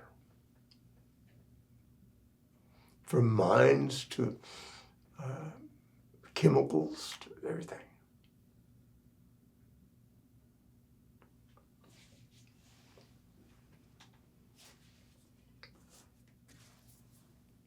In the National Guard, because I would have never joined the National Guard, but I joined it because I wanted to fly, continue flying. I flew for 24 years. 24 years. Over 5,000 hours of total time. When I was a kid growing up, I never even knew what a helicopter was, much less fly that long. And all because of the military, it afforded me that. That was beautiful. I remember flying at night, coming into Austin, all the lights on. And one of the last ones coming in, I don't see any airplanes around me or nothing. It was just unbelievable.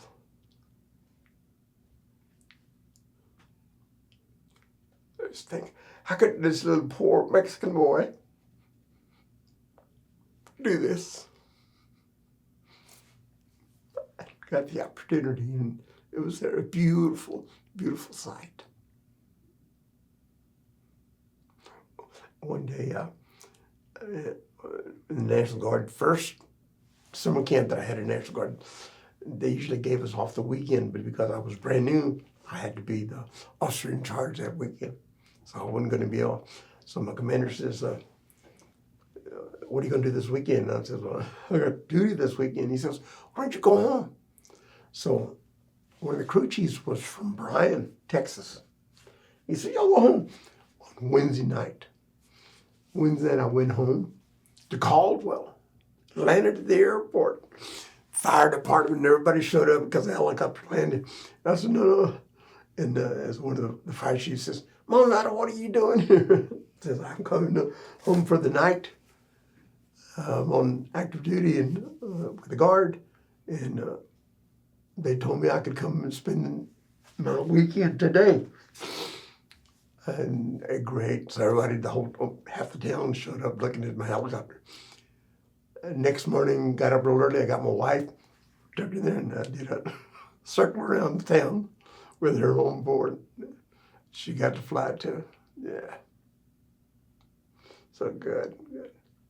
Another little thing, because of working at the airport, a long time ago, they used to have blips come around during football games. Goodyear blimp.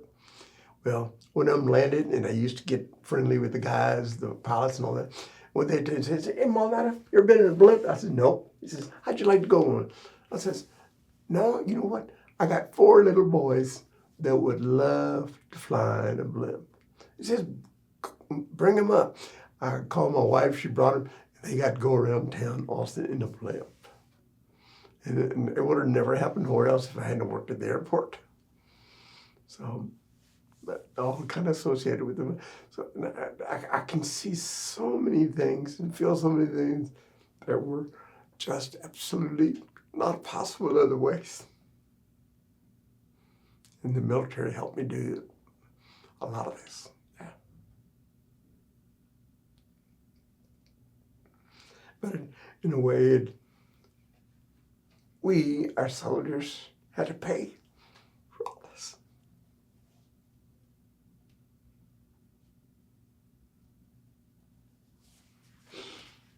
Do you mind if we circle back to some of your missions? Yeah. How many would you say that you flew? In Vietnam, you don't call it so much a mission. If I called it a mission, I went in 365 missions because it was every day was a mission. It was hours, combat hours. And I was telling her, Dr. Maggie, that they gave us an air medal for every 25 hours of combat time when we were actually flying on a combat mission. Because many times, especially when I was a VIP and they didn't consider that combat, whenever you actually carried troops into a combat zone, landing zone, supply zone, that was a combat mission. They would give you an air medal for every 25 hours you did that. And I got 21 of them, 21 air medals. So almost on a weekly basis, there was something that was dealing with combat. Like I said, there was hours and hours of sheer boredom, waiting for something to happen or something to, and then moments of stark terror.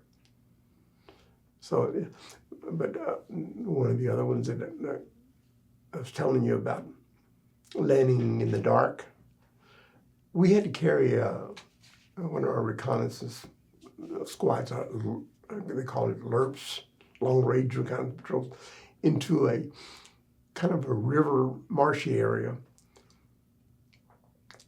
and let them sit there a day or two and watch the enemy, because it was kind of a roadway pathway for the enemy to come by there. So we had to go drop them in there. We went in there, and we did not want the enemy to know where we were dropping them off. So we'd make one stop and go another one and another one, and not dropping them off, but one of them was going to be the spot where we dropped the soldiers off. And each one of them was in the middle of the night with no lights on. So we would look and see, that looks like no trees, not too many of them, and we'd go in there and put them in there. And then when they jumped out, they jumped into marshy area, and half of them sank up to their waist in water. And we did not land, because you couldn't. You're over wet land on there while they would jump out. But we were landing in, without being able to see. And I know we were hitting trees because I could hear them boom, boom, boom, boom, boom, knocking brush down and all that. We did several times. And taking them out. I remember one time,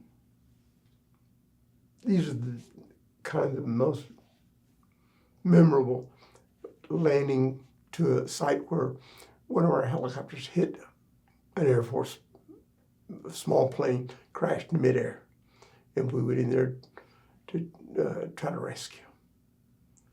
And enemy fired. And that's where this young man, crew chief of mine, told me, he says, Shung Wei, the only thing that you worried about was flying out there. And we went in there and put soldiers in and got out. So I never stayed on the ground long enough to touch the ground, and we always come close to it and let them jump out. But it was dangerous getting out because we were the biggest thing around. And they were shooting at the sound. And you always make a distinct sound that no other helicopter makes. It's called a wop, wop, wop, wop, wop, wop. The other one's different. And so we would make we made that assault that night, bringing in soldiers. We didn't know whether any of our pilots survived. And so we had to protect them. Found out the next morning, nobody survived. Other ones were to mountaintops, especially with special forces, taking somebody to the mountaintop. And sometimes we let them out with a rope. They slide down because there's no way you get down in the trees. And if we had an engine failure, that's it.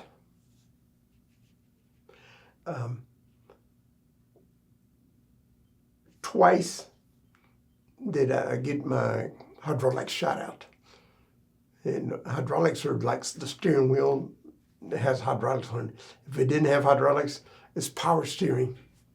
If you don't have power steering, it's real difficult to land. So you have to make a long landing run to a runway and then slide it in because you can't control it very much. You got minimum amount of both, and it usually take both pilots holding to the equipment to make it land. So after a mission, twice that I have my hydraulic shot out. And then one of them at least was empty, the other time was full of soldiers, which makes it even harder because there's more weight. Yeah. So in daily, we just went in, putting in soldiers in, getting out, putting soldiers in, getting them out later. And most of the time, inserting them is when you go in, is when we got shot the most. Because we didn't know whether there were anybody there or not. We think, okay, we cleared them out, we shot. The gunships have cleared the area, go in, and all of a sudden it opens up on us.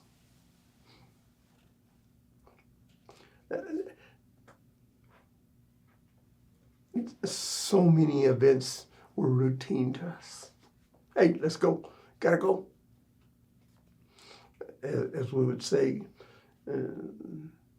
light the fire, kick the tires, light the fire, and brief on guard. I mean, you don't have time to listen, but we did.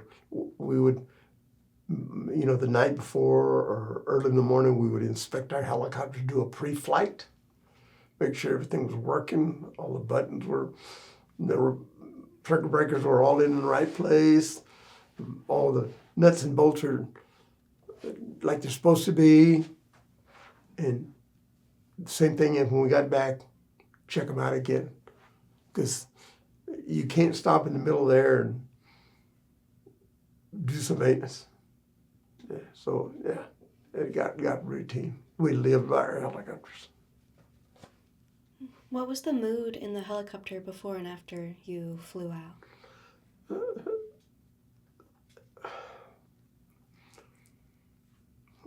Before, I was real anxious, kind of scared. Not so much scared. Just kind of, okay, make sure everything's working, make sure there's nothing working. I think once I got inside the helicopter, strapped myself into that seat, I worried about flying that helicopter. That was the most important. And telling our door gunners and our soldiers, get ready, we're getting ready to land. I don't want y'all to be waiting, you jump out and go. And as you take off, one of our, either the crew chief was the only one giving the flight safety procedures is what you got to do when you got to. We can't assume that all those soldiers knew how to get in and out of the helicopter correctly. Those are the little things that we did. Then afterwards, everybody okay, everybody accounted for, everybody up. Let's go to base, refuel, and check the helicopter out. Especially if it was a live fire event, we didn't know whether anybody got hit.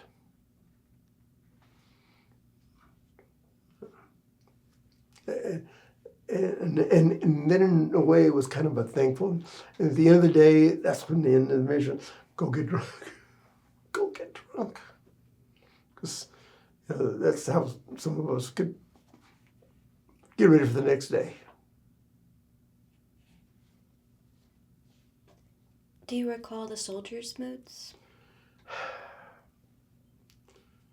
I never really got real close to too many of them. But most of them were so happy that they had their helicopter right there. Because the big infantry divisions, they would get a whole unit to put them in, and then the unit go back and do something else. We stayed with them. Sometimes we would circle around them for 30, 40 minutes and make sure they were in safe, no problems. We didn't have to go get them. So they knew that hey, we got our own helicopters. We got our own helicopter. This was in the CAV unit. And a lot of them, I had them afterwards come to, way to go, Dowie, way away, Chungwei. Chungwei was for captain, and Dowie was for captain, Chungwei was for lieutenant. Chungwei, I don't know, we used to say Vietnamese. And they were glad that we got them out.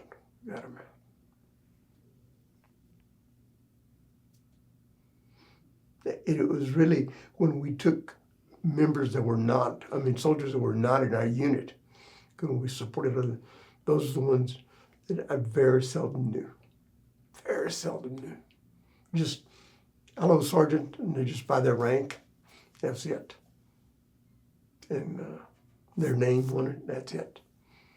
And you just don't get to know them that well.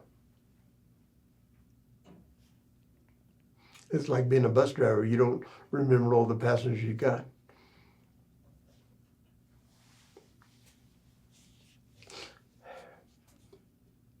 And I guess they were most appreciative when they would know they were going home.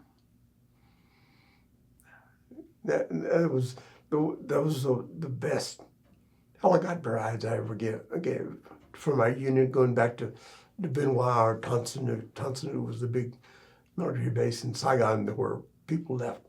And they were so happy. I remember them getting out of the airplane, hugging me. I'm going to the land of the big PX, we used to call it. And they were glad to go home.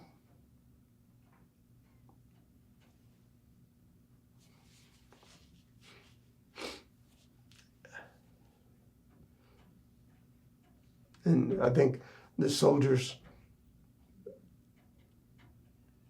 were also, they had all different little jobs they had to do.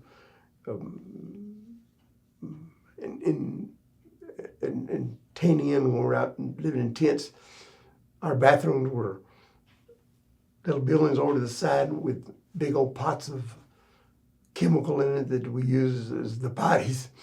And some of them had details of cleaning that stuff. That you committed some kind of mortal sin, you're going to be delegated to go clean that thing.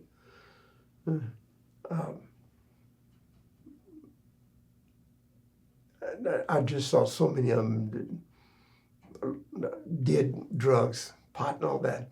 And I took, pot away from some of my crew chiefs because they brought it with them.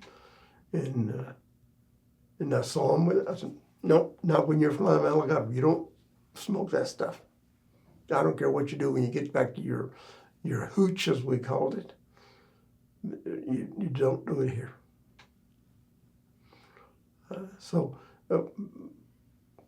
I didn't know very many infantrymen, soldiers, as much as I did the officers. Officers, because we would get together and celebrate after missions, after the day.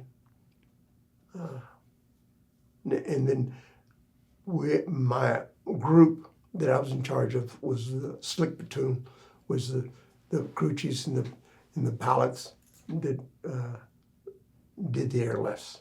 And I got to know them a little bit better. Most of them were warrant officers. Good pilots, good.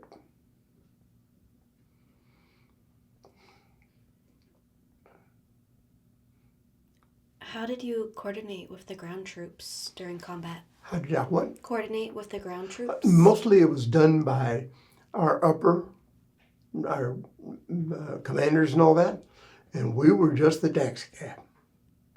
We were the Uber drivers. We knew where they were supposed to be and what time. Everything was done according to plan. The only thing that we didn't coordinate was when we had to extract somebody because of some problem, and we would fly in and get them. It doesn't matter who it is, because we had to know the names of the people that were on board and all that. On our people going, who's on board. So if something happened, we knew who was on there. Now, coming out of there, sometimes when we extracted other people, we didn't know. We were just glad they were alive. So it was very seldom was it done by the pilots. Our job was to fly those airplanes and the helicopters in and out, and it was our operations officers that coordinated who was going to fly, especially if we supported somebody else, the long-range reconnaissance patrols. We knew exactly their names and all that. It didn't matter to me when I hadn't seen somebody and met him or nothing to know what his name meant. All I knew was, 6 people that are going to go out. And our operations people took their names down and knew where we were going to pick them up. And generally, we knew where we were going to put them in. Did you ever have any close calls where you didn't think you would make it back? Yeah. You know what? Of all the places that I was the most scared was one night in barracks. Not in barracks, but in our tent. Incoming rounds came in, and they hit next to our tent. And we had bunkers that we would get out of our bunk and get in, and it was covered with sandbags and all that. It was safety bunkers. Well, the incoming rounds were coming in, and they hit, and they said, to the bunkers, and everybody got able to get. I rolled off, and I fell to the ground because I was so scared off my bunk, my bed, and I couldn't get up. I froze, and all I could say is, "Mama, Mama." College, I managed to walk away and crawl away and get in my bunk and all that. I was as scared as I ever was. The other ones, flying, stress level would go up. But I don't know, for some reason I could, even when they were shooting at us, I just didn't feel afraid. I couldn't feel afraid. I had to fly the helicopter. I remember one time when I was doing the VIP flying, we took some kind of brass to an outpost out there and landed, and all of a sudden mortar rounds started coming in, and they started out the side, and I could see they're getting closer. So the Viet Cong were shooting at us and adjusting and sitting a little further, and it was eventually to get our helicopter. I was not even strapped up. Nobody was on board. The crew chief was outside laying down on the grass because we were waiting for our passengers. I cranked that sun gun up and took off without being in even safety belt or nothing, because sure enough, as soon as we lifted out there, a round hit right where we were sitting. And we circled around for about 30 minutes and landed in a different little landing site.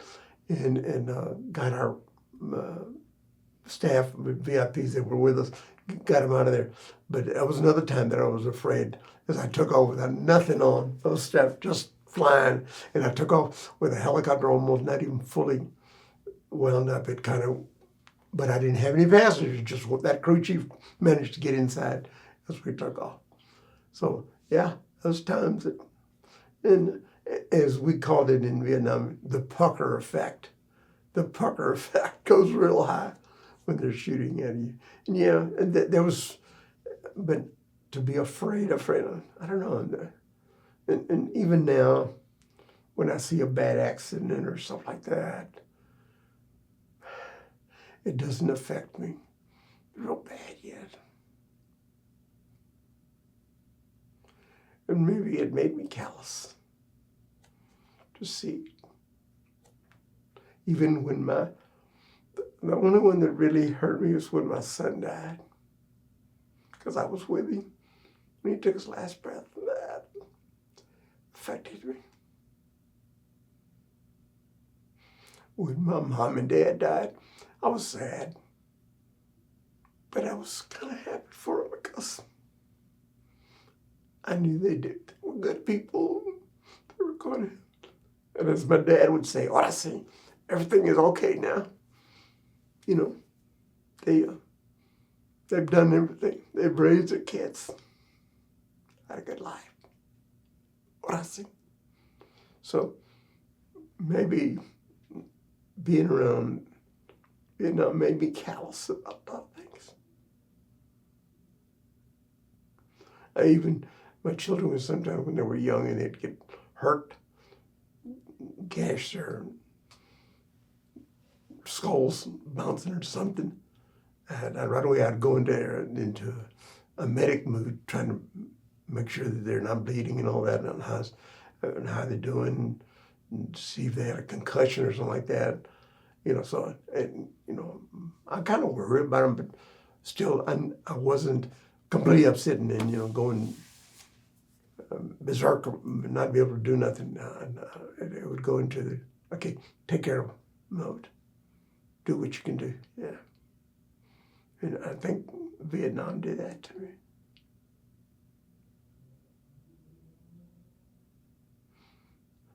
The military has ways of training us to kill. And the problem that I see is they don't know how to bring us back.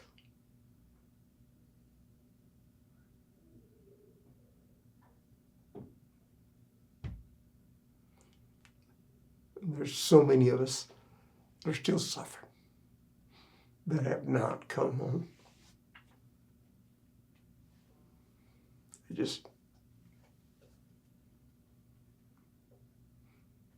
It doesn't go away.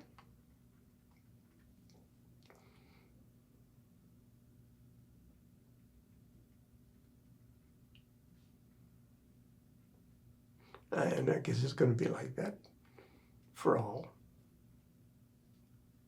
soldiers.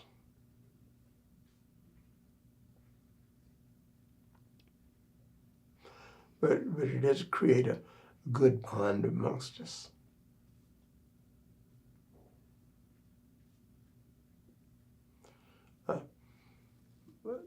When a soldier meets another soldier and they know it.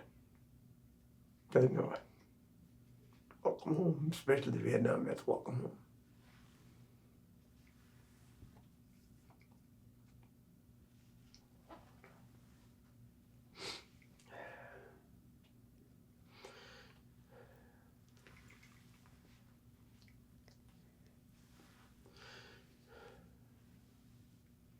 Do you think that your time in the National Guard also changed your perspective on your military time? Absolutely.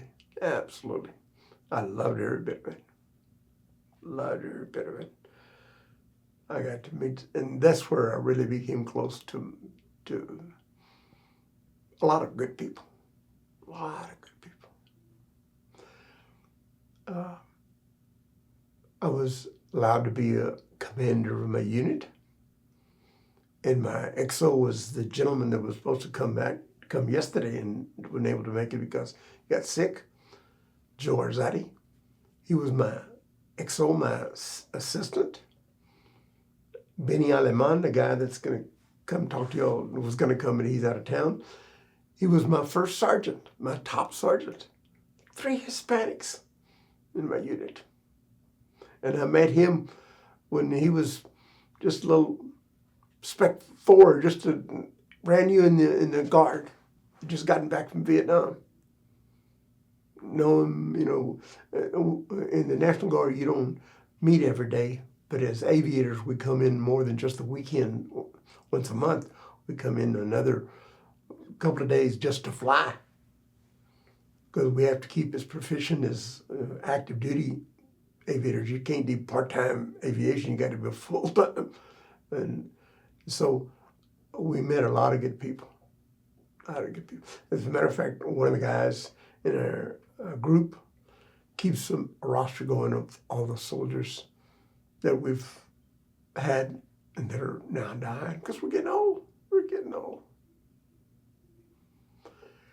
And keeps listening and lets us know that, hey, somebody just passed. And as many of us that can go on.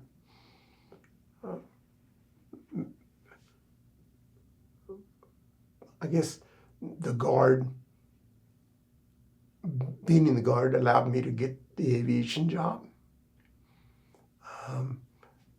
Being in the Guard brought me to Austin because I got an offer from San Antonio and from Dallas to teach after I graduated from A&M. And I came to Austin because my Guard unit's located here. So yeah, a lot of good things, made a lot of good people. And in the Guard, I didn't realize it, but more of the enlisted people are Hispanic than officers. And the other good Hispanic officer was Joe Rosati, the guy that's going to come talk to y'all sometime after he gets well.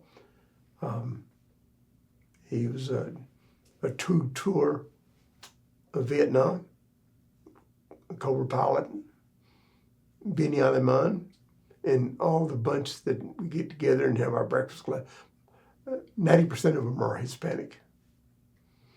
Most of them are Vietnam veterans. 90% of those are Vietnam veterans. So yeah. And as I said, the Guard was my group counseling after Vietnam. It brought me back. And when I was going to school, it provided me a little extra income that we could survive on. So yeah. And it allowed me to fly. Allowed me to fly. Nothing better. Nothing better.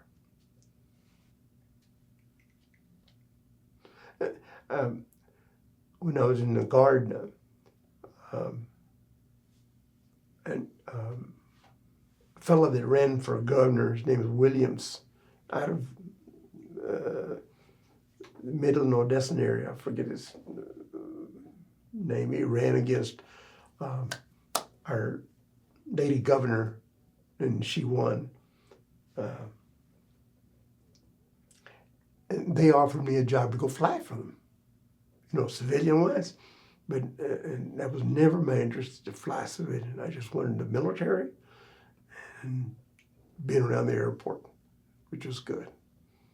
That was enough for me. Yeah. A lot of my friends flew for petroleum helicopter, flying offshore. Had a friend that went up to Alaska, Guard people that I knew that went up to Alaska and flew helicopters up there. So there was a lot of opportunities to fly civilian-wise, but mine was mostly just the Guard and being around my family. My family is real important to me.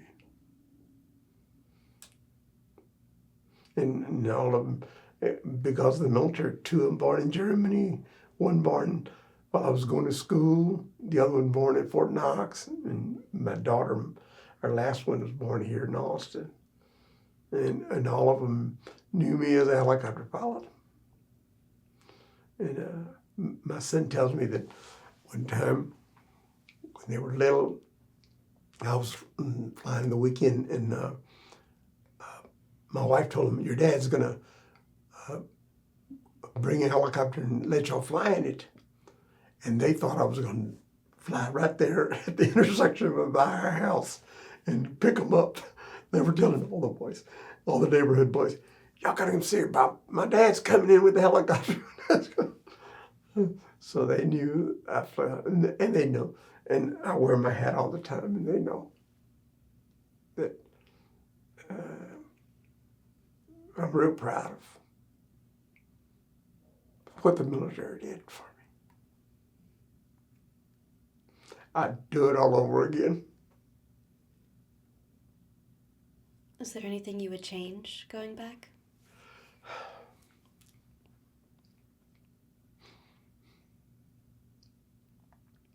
I guess Vietnam, but you can't change it.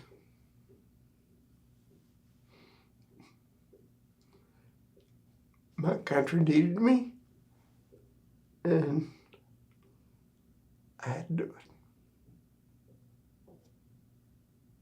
At the time, it felt right. I was supposed what I was supposed to do.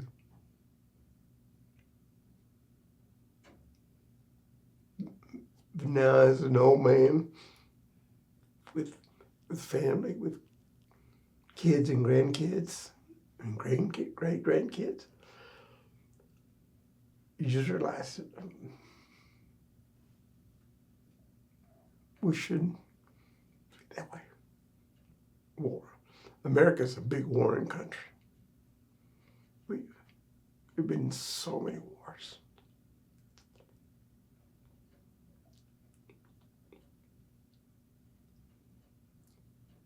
I can just imagine, because I've seen it for just 1 year, what Ukraine is going through, what the Palestinians are going through. Because we didn't destroy a lot of big buildings, but we destroyed little villages.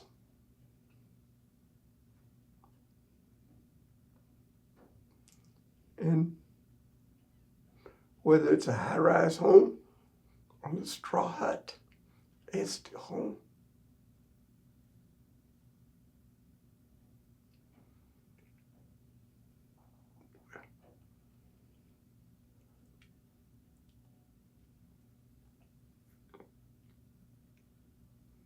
I wouldn't change too much.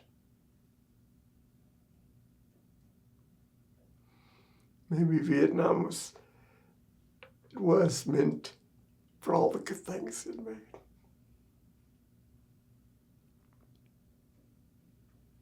Is there anything that I haven't brought up that you would like to talk about? I had a bunch of notes in there. I could tell you tons of things about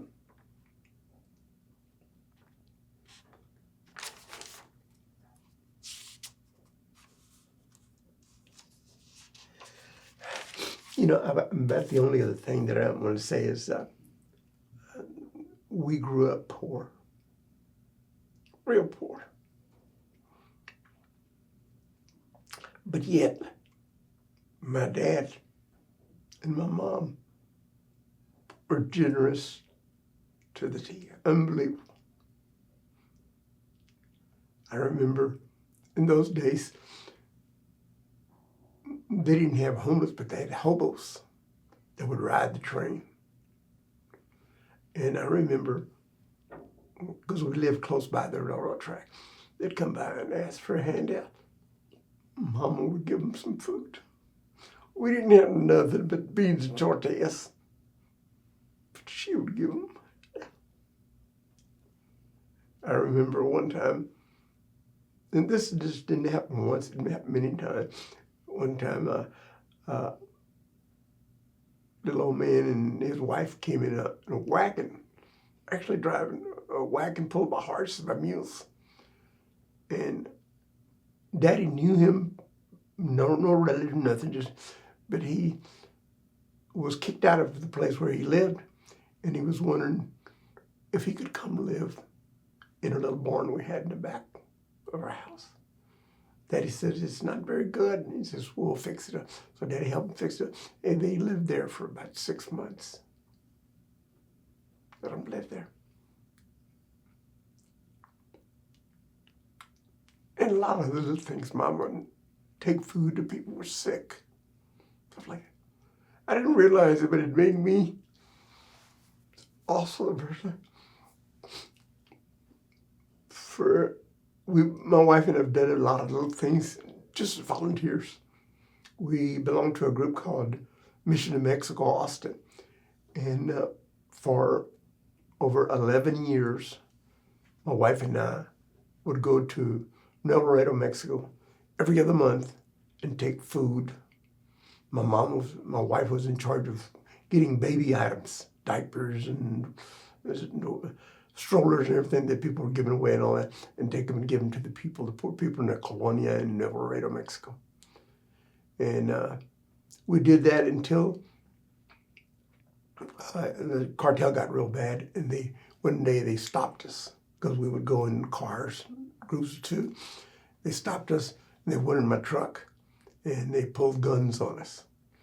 And they told me to get out. They went in the truck. And I told them, and I could speak Spanish, so I told them what we were doing, and we just left the church. We had given food to the people. And one of the guys must have known about it too. So quickly says, váyanse, váyanse, váyanse. He let us go. And my wife and my children did not want us to go back at all. So we never returned anymore. The group keeps still going. They've been doing it for 30 years.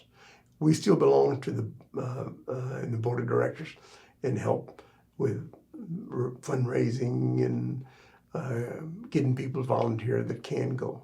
And right now, because of being also disabled, I can't go anymore. But we did that.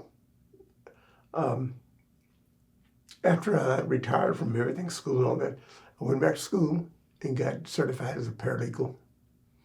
And I volunteered for the Equal Justice Center. And I did that for 10 more years. And it's a law firm, nonprofit, that helps low-income individuals, mostly Hispanics, mostly undocumented workers that don't get paid. They do a little job. You know, these guys that you see at Home Depot waiting for a day job. They get a little job and their boss tells them, I'll pay you Friday, and on Friday, they don't even show up and don't pay them. Or if they do encounter them, they'll tell them, well, if you turn me in, I'll turn you in. And so they don't get paid. Equal justice helps. And they also do work with DACA, which is the immigration project where they allow young people that came in before their 16th birthday with their parents or somebody unaccompanied to get a temporary visa to stay here.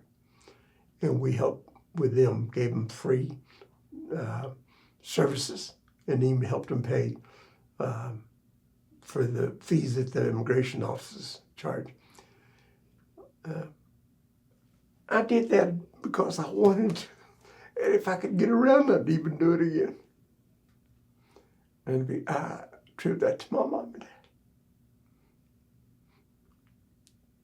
When they didn't have nothing, they still gave. Well, it made me. I took my kids a couple of times to Mission to Mexico and to Maldonado and met them. I have a granddaughter now that volunteers and does that. So keep it going.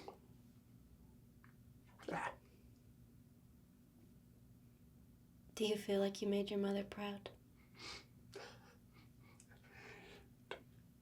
Gotta pay back for all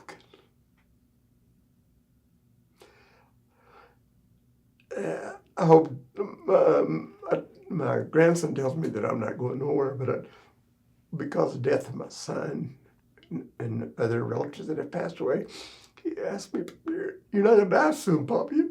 I says, "No, I'm gonna wait till you graduate from high school." So now whenever they tell him Poppy might die, he's getting old. He says, "No, he's not. He's not going nowhere till I graduate from college." From college is what he meant. Yeah. So no, I gotta stick around for get my grandkids to go in school. They made me proud, and I want my grandchildren to do the same thing. I've got my daughters married a young man that his family, none of them have gone to college. So my little granddaughter might be the first one in their family to go to college, and she's already talking. She even told me, says, "Poppy, if I go to UT, would you get mad?" No, I wouldn't get mad. I wouldn't get mad. So she's even talking about, that's what you got to get them to think about going to school. Because so many Hispanic young girls, their purpose in life is to have a baby. And which is not bad, but it's important now that you get an education.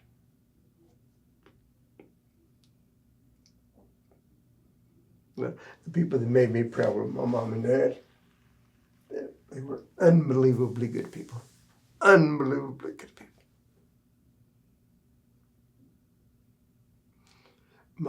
My mom couldn't speak to my wife because my wife only speaks English. But she considers her the best mother possible. She says she was even better than my mama. They could communicate with very few words.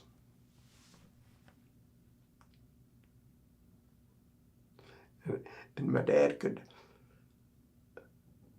talk about any subject, absolutely any subject. Whether it was astronomy, whether it was science, whether it was a little bit of medical stuff, he understood, or he would go find out. In the old Mexican tradition, when a young lady wants to get married, they go to the parents. The parents of the groom come to the house of the young lady and ask for her hand in marriage. And they bring some person that's a very good speaker to interpret for them and tell them, we want your daughter's hand in marriage. Well, my daddy was one of those. They used to ask him to go a whole lot to get asked because he was so elegant a speaker. When I was growing up, we used to have fairs celebrating 16th of September, Cinco de Mayo, and all that. And they would give patriotic speeches. And Daddy would get up and give a speech. He was very elegant speaker. And in those days, I didn't realize what he was doing. I just knew Daddy was talking. But now I realize he was very patriotic about who he was and was able to speak. Whenever they had a funeral, afterwards they asked for somebody to give a speech about join us for this or that. Afterwards, they'd ask my dad to speak. So he was a very special man.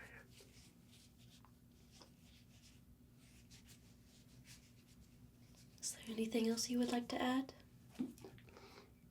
And I had so many things. Keep going forever. I hope you edit this and get a couple of good things out of it. Oh, absolutely. Many good things. All good things. Well, many thanks, Mr. Frank, for sharing your experiences with us today. This will conclude our interview. Okay. Thank you. Thank you. Thank you. It was a pleasure. It was good for me because it brought back a lot of stuff. I think about little bitty things, but then I got to do something. Think about, oh yeah, that's good. And I write it down so I remember.